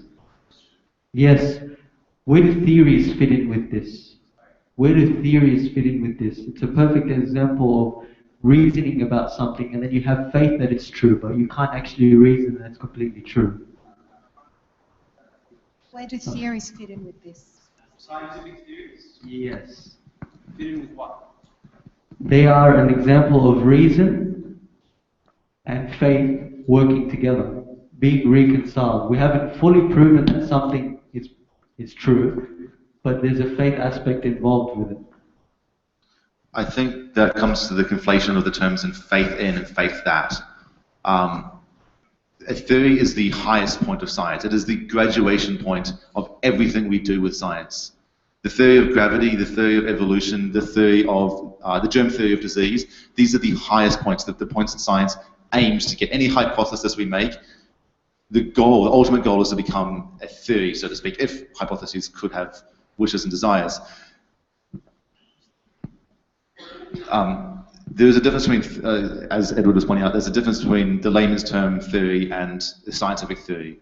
Theory is a model of the laws and the evidence that science produce. We make observations, we test those observations, we create sort of what we term laws, which are not absolute, but they are reliable predictors of how the world works, and then as a model to explain those, we create theories, and a theory is the highest point. This idea that faith and reason work together in that, I disagree with. I think that when you talk about faith and reason working together in science, we're saying that science, critical thinking, reason have produced the theory, and then we have a strong confidence or trust in that theory, and that is the faith in. And under that term, I agree with you. But the issues I have is that if that is the way you're using faith, why not just say we have a strong level of confidence, we have a strong level of trust? There's an excessive level of baggage with the word faith that is unnecessary in that circumstance. And I think that's the difference, is that when you say faith, you then have this inherent conflation of the two terms of faith in, faith that, relational faith, propositional faith. And that's, yeah. Okay, move on to that side quickly. Yeah, I'm not sure if I like that either. Being someone who definitely interacts with science daily, just because it sounds strange, what do you mean? We believe theories. By the way, a scientific theory just means a scientific model which is based on years and years of research. And we believe it because we have evidence from experiments. When you say faith, I mean, the only faith that I would grant is, do you have faith that perhaps, for example, the scientific laws will not break down? I mean, no one can guarantee that tomorrow laws will not still hold. But we just believe that they do because, you know, you can't operate in a universe without that belief. So, I mean, I don't know how you're using faith, and I don't know if I'd be comfortable with saying that within a scientific theory we use faith and reason. Unless you're just saying, I don't know, as you said, faith in the scientific method, faith in scientific laws, faith in the evidence. Yeah, just trust in what my reason says, which is, by the way, the definition of faith that I would put forward. I thank you for your question. I think it's a really good one. I think sometimes we portray the conflict as being reason is I'm certain about something because I have evidence for it, and faith is I'm certain about something even though I don't have evidence for it. And I think that's that's a wrong way to depict it. For one simple reason, we don't have certainty either way. And your question highlights that.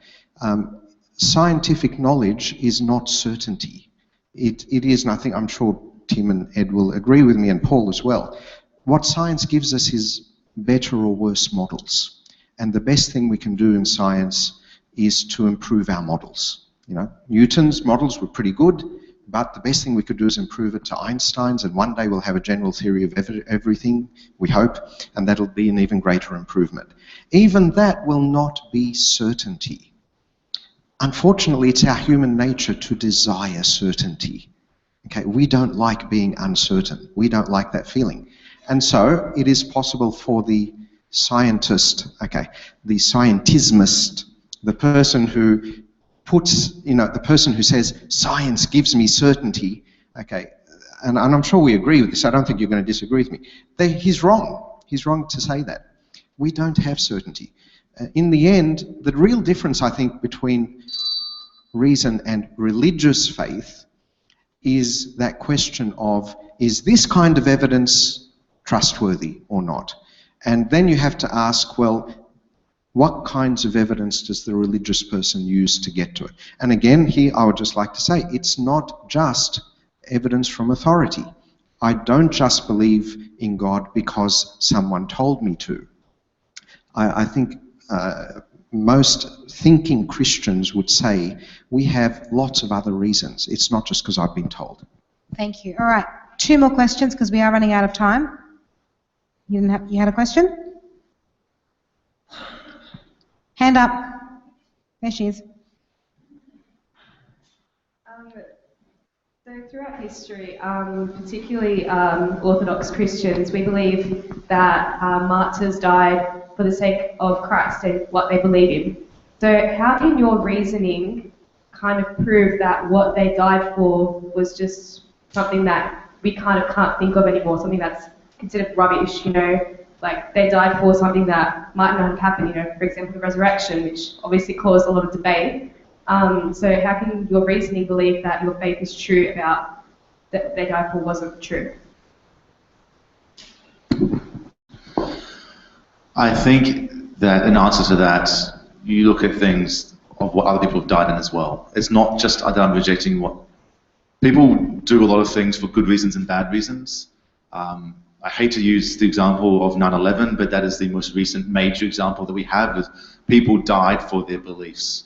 The people who flew the planes into the buildings did it on a kamikaze mission that they knew they were going to die from because of what they believed.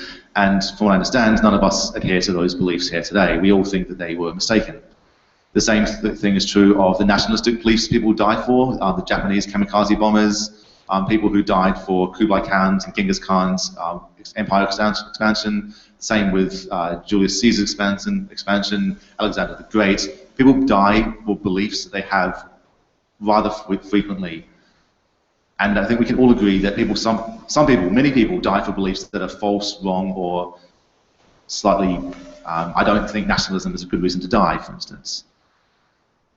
And I think that's really the crux of it, is that those people, if they died, the people that died for their belief in Jesus, I don't dismiss their death as anything other than a tragedy, but I do suggest that what they died for was as false as the people who died on behalf of the Muslim beliefs, or the Jewish beliefs, or the pagan beliefs, or the Norse belief, Norse mythology. It is the same thing across all the religions, is that you're saying that these beliefs have special privilege because you attribute a certain value to them, I think. Yeah. And we had a question over there. The initial question, can faith and reason be reconciled? When you wrote the definition of faith down, you broke into 3 sections: faith is religion, faith is trust, and blind faith. Now, as Paul said, blind faith wasn't really new to Christianity.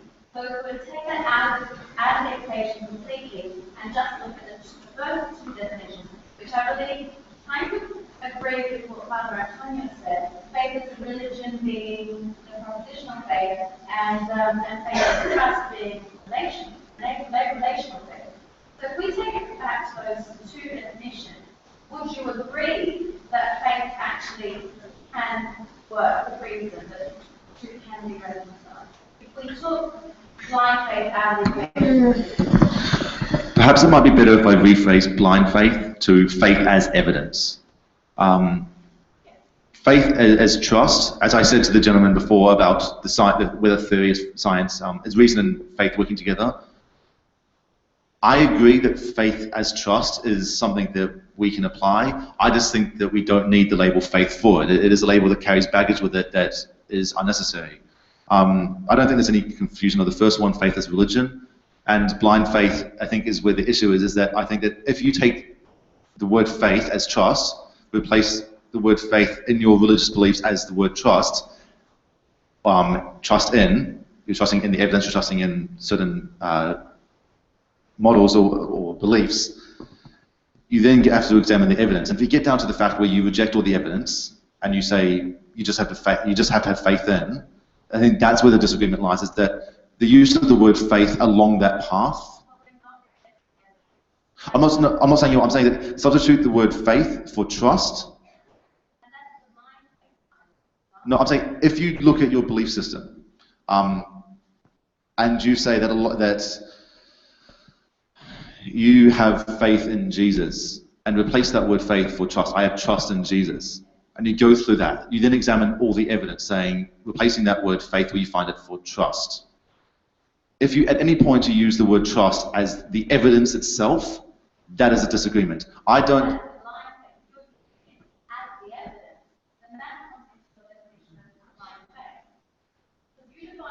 Yes, yeah, that's true, yeah. And that's what I'm saying. I'm saying that I think a lot of religious beliefs, if not all religious beliefs, come back to a point where, in my estimation, they're logically flawed, unsound, or untenable. And that's the point where I often come against this blind faith. Rejecting that, I agree, that's a bad reason. I will put that aside. But at any other point then, the word faith is useless. It carries baggage and is not needed. So just use the word trust.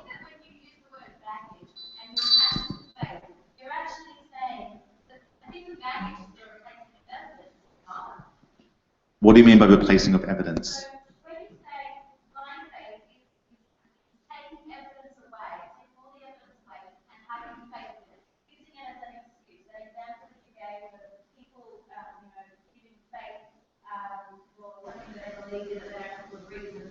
Is that the baggage that comes with the term faith that you're referring to? You gave several examples of both. For example, faith is the excuse that people give when they believe something and don't have a good reason. That's blind faith, is it not? Is that not yes. Saying that's your definition of blind faith? Yes. And if you... And so that's the baggage. Is that not right? The word faith, the baggage that comes with it is that blind aspect. Yes. If we were to extract that blind aspect, yeah. would faith and reason reconcile?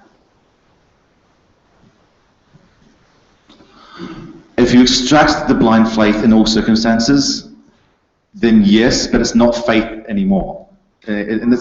Because it's just trust. It's you're simply saying, I have a strong level of a strong confidence or trust that this is true.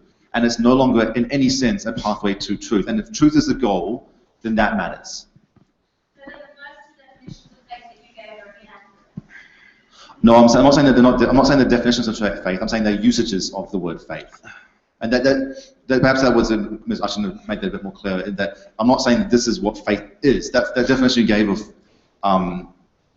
I believe Paul said he sees faith as synonymous with trust in many respects. My definition of faith is that if faith is trust, you don't need the word faith. You can just use the word trust. At which point, whenever you counter faith, it comes down to, in many respects, a reason when you don't have evidence. And if you remove blind faith, which I agree that we should do, then we can then have a discussion on the evidence.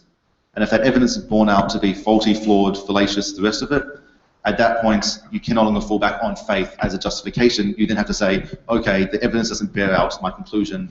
I should change my beliefs. Does that answer the... Okay, we have run out of time, but I am throwing it to the floor. Did you want to extend for another 25 minutes? Show of hands for who want to extend. I should also point out that, I don't know about Edward, but I'm happy to stay around for as long as my lift will allow me to do so. Who's your lift? I've got the rest of the... My mother. You happy to stay, Mum? 25 more minutes till 9 o'clock. Right. Okay. Worst case scenario, I can get the train. Okay, we are going to throw open more questions to the floor. You wanted to respond to that? Absolutely. Can we keep it to 3 minutes so we can get more questions in throughout the night? Great, thank you. Thank you. I think there's a point that has not been addressed. Now, being Orthodox, I blame Protestantism for this. Forgive me if there are any Protestants in the audience, but frankly, I don't think Hebrews 11:1 is interpreted correctly. Now, faith is the substance of things hoped for, the evidence of things not seen. Doesn't make sense. Okay? I've just had a look at the Greek. I've just had a look at the etymology of some of these words. I've had a look at different Bible translations. And frankly, the way that faith has been taken out of that as a kind of evidence is not correct. In a verse 5 verses down, in the exact same chapter, but without faith it is impossible to please him, referring to God. For he that cometh to God must believe that he is, and that he is a rewarder of them that diligently seek him. In this entire chapter, faith is considered a way of communicating with God, a way of believing that God exists, but nowhere is it actually used as any evidence of any kind. On that level, I don't think the definition is correct. I moreover looked into the etymology of faith and trust. Trust is a Norse word meaning having confidence in something. Faith is a Latin word meaning a very similar thing. So I also agree. Why do we have two words? Well, it's because English is clunky, but actually they're almost exactly the same thing. Just to come around and give in a roundabout way, give a final definition, the way that I believe Christianity works, or any religion should work, we use reason to ascertain facts, and then faith is a trust in the reason that I have processed, such that it begins to affect my life, changes my attitude, and so on. So I do have to reject that definition, and I do think it's misinterpreted. Just one line is that in that circumstance, I'd say it's not the faith that's changed your life, it is the beliefs that you hold that have changed your life. I would counter by saying that we can believe a lot of things, but we don't actually stick to them. I believe that chocolate is bad for me. My friends know I eat a whole lot of it. That's because I don't really have that much faith in that. Do you see what I'm saying? I have more faith that chocolate will make me happy when I eat it than, you know, the whole health thing. People believe things all the time, you know, propositionally, but then act very different ways, and there's so much evidence. That's the idea that we're very complex beings. There's not a simple proposition that we either believe or reject, and the level of confidence we have in a belief matters. In that, I also believe chocolate is bad. I also am a chocoholic. I cannot get away from Nutella. I just can't do it, particularly in the cold. But what bears out is that other things influence us. Wants, desires, influence that can over-trump active beliefs we have, or stronger beliefs can trump beliefs that we have. I think when you're talking about it's a simple proposition of yes, no, true, false, or true, not true. It's a lot more complex than that. There are other things involved. I agree that faith is involved. There's an emotional component. Do I assign my feelings to something that I believe logically? Emotions are another topic. I just think that your emotions in it don't weigh into the truth of it. No, I agree, but they weigh into whether you act on the truth of the fact, the fact itself. Okay, question. Yes. I just got a question. So from what I've heard from the Christian side, the definition of faith that they're using is that believing in something with good reason, or responding to something with a good reason to believe in it. Is that correct, or kind of on the same lines? I think that's what Samuel said. Is that right? Yeah. I think the way this discussion has developed, we've kind of taken faith to mean religious faith. So we've kind of classified faith as one species of beliefs. And I think on the Christian side, we're kind of assuming that we come to that species of beliefs in similar ways or compatible ways to the way we come to all our beliefs. Yeah, so both sides agree that blind faith, or just believing something for the sake of it, is not the right way to go. So the point is I'm trying to say is that the majority of Christians throughout history haven't believed in Christ based on reasoned evidence of historical data or things like that. So I think the majority of people have believed in Christ based on an experiential aspect of it, in the sense that they felt Christ working in their lives, and they felt that they've had this kind of awareness of God. And I think the philosopher Alan Plantinga calls that he actually likens it to a cognitive faculty in our brains. And he says that's why the majority of nations believe in supernatural entities, because they're kind of hardwired in that sense to believe in that supernatural entity. So my question is to kind of both parties, is that acceptable evidence for the person who experiences that and responds to that experience by placing faith in Christ? Is that acceptable evidence to that person, not to other people, for example? Is that acceptable evidence to that person? So if a person who has that experience and acts on it, is it fair? Is that person a reasonable person? Has he, or is he unreasonable? Has his faith and reason not reconciled in that sense? Oh, okay. Can I tell you an embarrassing story about myself? I remember being a young and impressionable child, and for some reason desiring to have a deep and profound experience of the presence of God. And I remember standing up to pray and really, really praying hard, whatever that may mean, until I felt the hairs on the back of my neck stand up and prickle, and a shiver run through my spine. And in my innocence, I said, wow, there's the presence of God. And for some years, that was an important reason why I believed. I prayed, and this thing happened. Eventually, I came to realize that there are really good psychological reasons why that happened. And whether God was real or wasn't real, it was probably going to happen. Okay? Now, if that's what you mean by is personal experience a good enough reason for believing in God, I would probably say no, because I totally agree with what Ed was saying earlier. There is a huge body of research that looks at how we convince ourselves of things, and we believe things, and it has nothing to do with whether they're true or not. So, no, I think that would be a bad reason to believe. Okay, maybe as a kid that's the best you're going to get, and that's fine. Again, I'll say, just because you believe in something for a bad reason says nothing about whether that thing is actually true or not, because there may be good reasons for believing it that I don't know. Okay, but I think there are good personal reasons for believing in the existence of God. For example, I know that the purpose of religion is not for you to be healthier. That's true, I agree with that. But I still think that there is something to be made of the fact that human beings seem to work better, okay? Regardless of what you think, what our purpose is meant to be. But we seem to be emotionally healthier. We seem to be getting along with each other better. When we do, and I know you're going to jump in and say, oh, but religion caused all these problems, okay? No, not when you do religion, or Christianity in particular. I'm not really an apologist for any other religion. I'm talking about Christianity. When you follow the principles of Christ, they seem to work, not just for you, but for the society. Principles of self-sacrifice, principles of love, and so on. So if we take things like that as being personal reasons for believing in God, yes, if we had more time, I'd make a much more detailed case. I think so.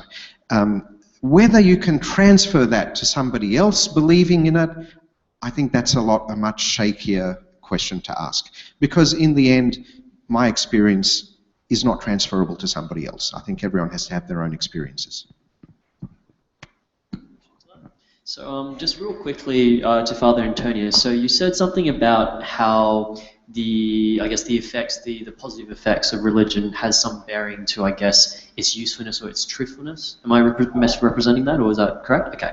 So I guess the first thing, I've got two things I want to say. The first thing is that in terms of this kind of like spark or this desire to believe as some sort of evidence for, well, it must be true, I would have to quickly add that humans, if you take an evolutionary psychology approach to understanding humans, it makes sense to have we're known to be hardwired to have a complete worldview. It's schemas of how the world works. We need to have a cogent understanding.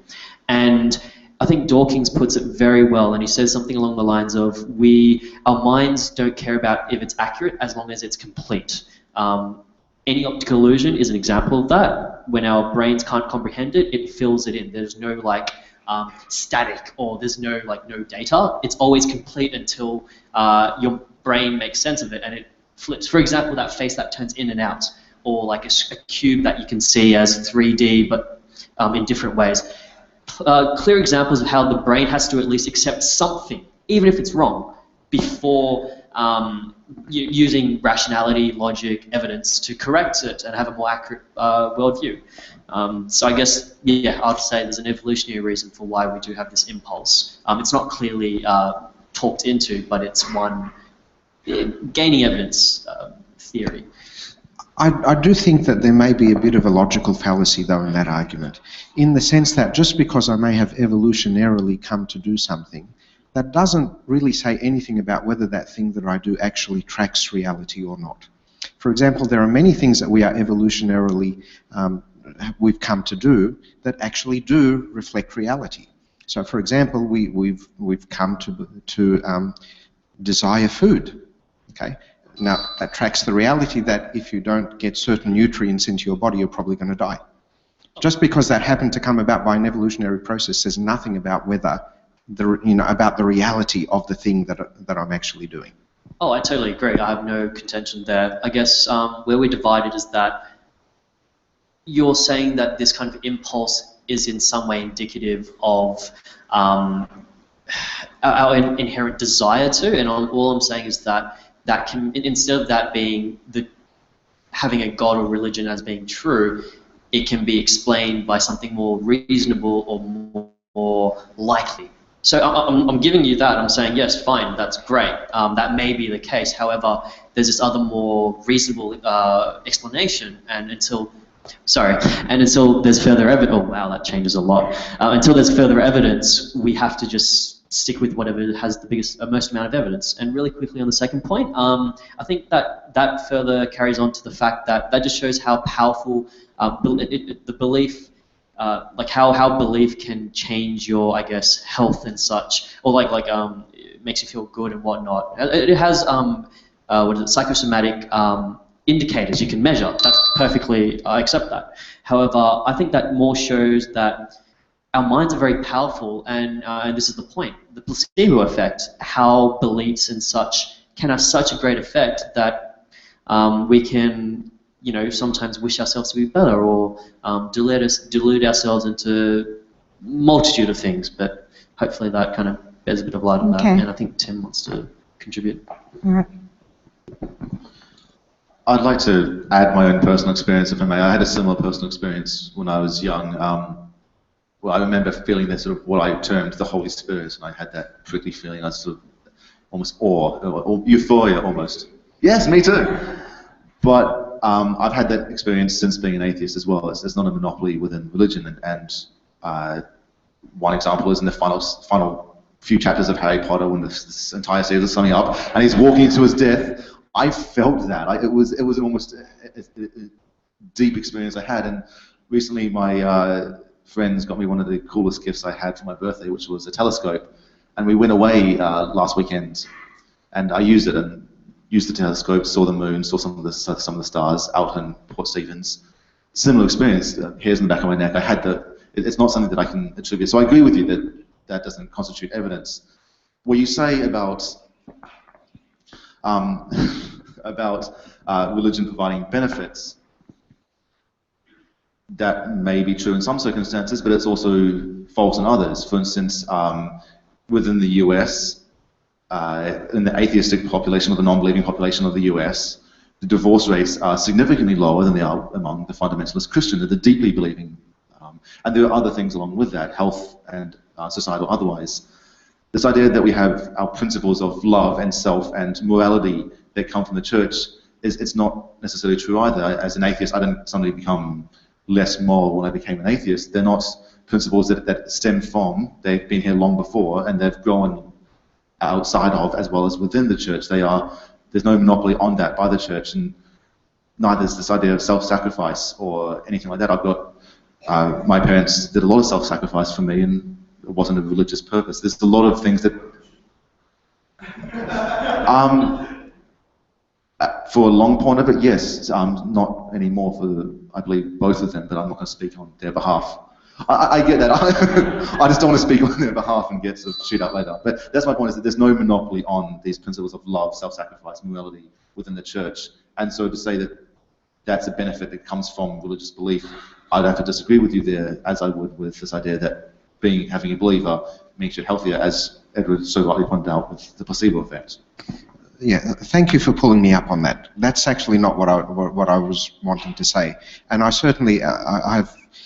certainly met atheists who are far more moral than the majority of Christians that I know. So I'm certainly not saying that people of faith have a monopoly on that. I do think, and that's going to take us way off topic, so I don't want to develop it, but I just want to say a note, that I think it is much easier to justify objective morality, objective moral truths, on a theistic point of view, rather than if God doesn't exist. And I read on your website you've had Paul Boghossian come and speak to you recently.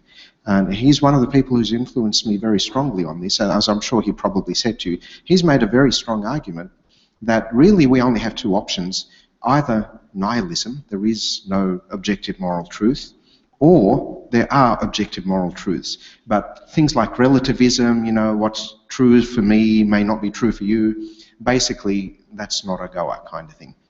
And I haven't read enough to know, you know, how he thinks in terms of, you know, the relationship between that and religion. I know he's an atheist and so on. But anyway, as I said, that's taking us off topic, so I'll stop. So I just think that there's another point there, is it's not simply objective morality, is that I'll come back another time and talk about this perhaps with you or everyone if you like, but there's inherent morality, objective morality and nihilism, and I agree with you that objective morality is a thing. I think we differ on the justification for that objective morality, but like you said, another topic, big topic. Another time. All right, one last question please from the floor. Yeah, up the back there.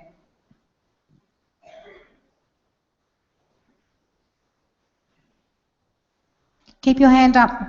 Who's at the back? There we go. It's a question for Tim. I would like to ask you, what do you think of love? Does love exist or no? And if you say yes, what's your evidence on it? And if you say no, you'll be in trouble. You're going to go home on your own. Sorry. Can I say it's off topic? We need to just keep it relevant to I just need an evidence for reason, faith, and love. Yeah. Afterwards, and I will tell you. Yeah. Okay, so if we don't have anything else relating to reason, faith, yes. Last question. Okay, so science is a way of showing how things happen and showing the method of how they happen. That's right? it. Yep. Wouldn't you say that taking it a step further and saying that that means that there is no God is in itself a bit of faith? It's a bit of adding, you know, interpretation of the facts that you are getting. So isn't there also evidence for religion being true? Isn't there evidence for both sides? As an atheist, I don't say that there is no God. I say, you claim that God exists. I don't believe you. Please demonstrate that. I'm not claiming the non-existence of God. I don't take that anti-theistic position. I could argue it, but I don't hold it with an absolute certainty. I don't necessarily promote it even beyond just something I might feel. As an atheist, it's simply, I lack a belief in a God.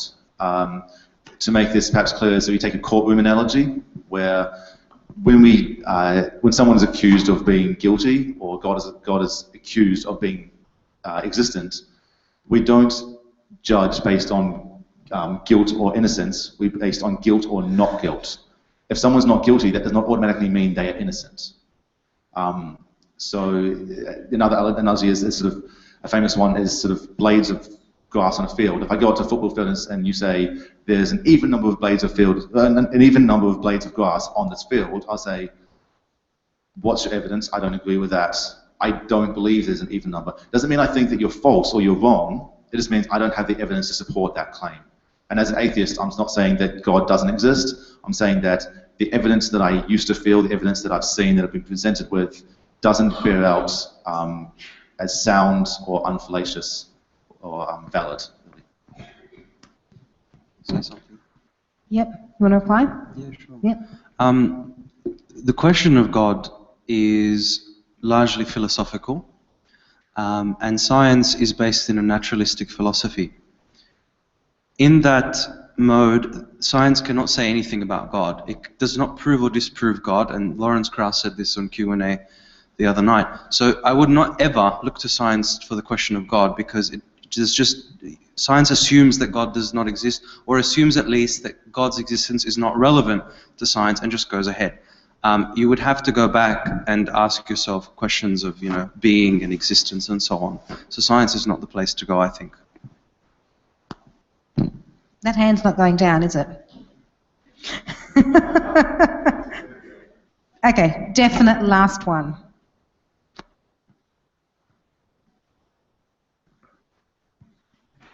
Yeah, just a comment/question to Tim regarding what you said about being an atheist, and I feel like that's a bit of a scapegoat remark where atheists claim, I'm not saying there is no God, I'm just saying you believe there's God, I'm not convinced of the arguments, and therefore the burden of proof is on you. It's trial by, guilty until proven innocent beyond all reasonable doubt. I would say, whatever your belief is, and I think Father Antonius said this at the beginning, in your, probabilistic model of what you believe, the probability says, you say, it's more probable that God does not exist than that He does exist. That's what you're saying. You're not saying, there's no other way to say it really, you're just saying, in my probabilistic evidence gathering, I've said, there's more evidence to suggest God doesn't exist than there is to say that He does exist. Because if we take that proposition, God exists, its probability, like any other proposition, starts off at 50%. If I make the statement, God exists, it's 50%. It's either true or it's false. Half, yes. It's either true or false. God exists. No, it's not true or false. It's true or not true. Okay, There's a significant difference there that will bear out in the answer. Fair enough. True or not true. So, if we put that statement, if a theist has said there's more, I have more reason, more probability to say that God does exist, and I think that statement is true, whereas the atheist is saying that, no, I think there is more evidence and more reason to believe that He does not exist. Would you agree with what I'm saying, or are you going to have some... Colloquially, yes. Philosophically, no. I know it's a really bad answer, but it is unfortunately the truth, in that, in a colloquial sense, I might agree with you that on a day-to-day basis, I assume there is no God. Yes, absolutely. When it comes to science, it's not even that I assume there's no God, it's just I don't insert God at any point, or faith at any point, into the reasoning process to create the results that we get. Can I ask, do you have good reason to believe that? God doesn't exist? Yeah.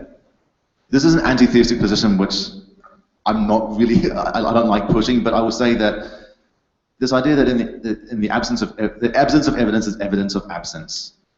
I would take that one step further, say that's not actually true, that's not something I necessarily hold to, but I would say that the absence of evidence is in fact evidence of absence, where you would expect to find evidence should the proposition be true. Now, if you make a proposition of God is true, therefore X, Y, Z occurs, I go say, okay, fine. I look for X, Y, Z, and I don't see it. I therefore reject that the proposition you've made is not true based on the lack of evidence for where I would absolutely expect to find it. Absolutely, they're being used in a very colloquial sense again. I agree with you, but I would say that the lack of evidence is evidence in itself. Yes, where you would expect to find evidence, yes. So I would say that the difference is that the theist has evidence, well, and this is where the disagreement I think comes, that we would say that, and I think that's kind of been the theme of the night, that there are certain, I guess, reasons or evidence that is given for theistic positions or arguments that you say are logically incoherent or wrong, or there's a problem with them, and you say that's what they then give blind faith. But I would say that we are convinced by those reasons and say that the reasons you have, or the lack of evidence, is actually the problem. So, if I might jump in quickly just to say this, when we talk about theism and atheism, we're talking about beliefs, not knowledge. So as an atheist, I lack a belief. As a theist, you accept the belief that a God exists. That is not the Gnostic position where we talk about knowledge. We talk about agnostic or Gnostic. You can be an agnostic atheist, which is what I would describe myself as. I don't know and I don't believe. Or you can be an agnostic theist, where you can be, I don't know, but I do still believe. You can be a Gnostic theist. I do know based on this evidence. You can be a Gnostic atheist, which is perhaps the definition there is that there are two terms coming together that don't quite mesh, where atheism is not synonymous with not believing any more than not believing based on evidence any more than theism is synonymous with believing based on evidence. The agnosticism and the Gnosticism part does make a difference, and there's two prongs there that sort of aren't meshing together, so to speak. Yeah. Close it up? Okay. Yeah. Okay. We're going to wind it up now. I will kindly ask, please, the second people, so Edward and Paul, if you could kindly do just a very quick 1 to 1.5 minute conclusion about your point of view. So, thank you. I guess when it comes to belief and reason, the reason why we say that they're at odds is because we have to look at the evidence. When we have a claim, when we assert something, we need to see what is the evidence. I think we have kind of come to that conclusion that evidence is important. I think what, and the last question illuminates this quite well, is that some people might not be convinced by some level of evidence, whereas some people might.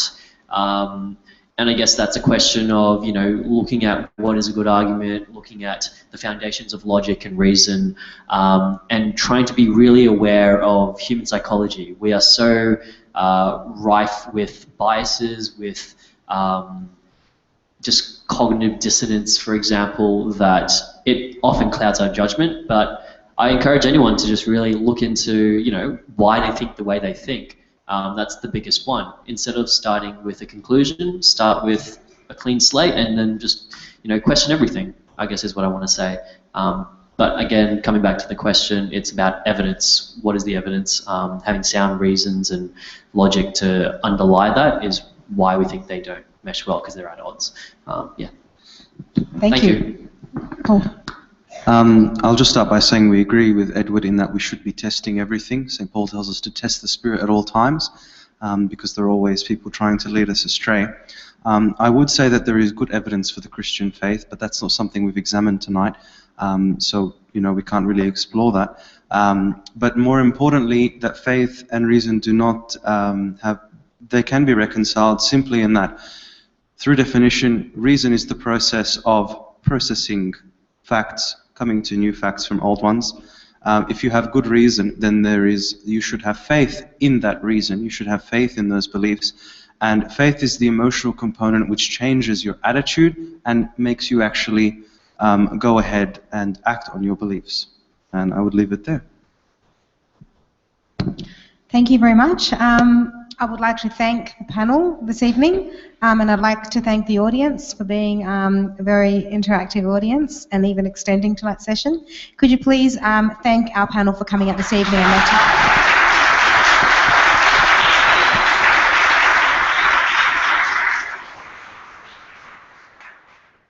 Oh, and I have been told there are some snacks outside, so if you want to mingle, hang around and chat, you can do that too. So thank you very much for being part of tonight's discussion. Thank you for coming and for having us.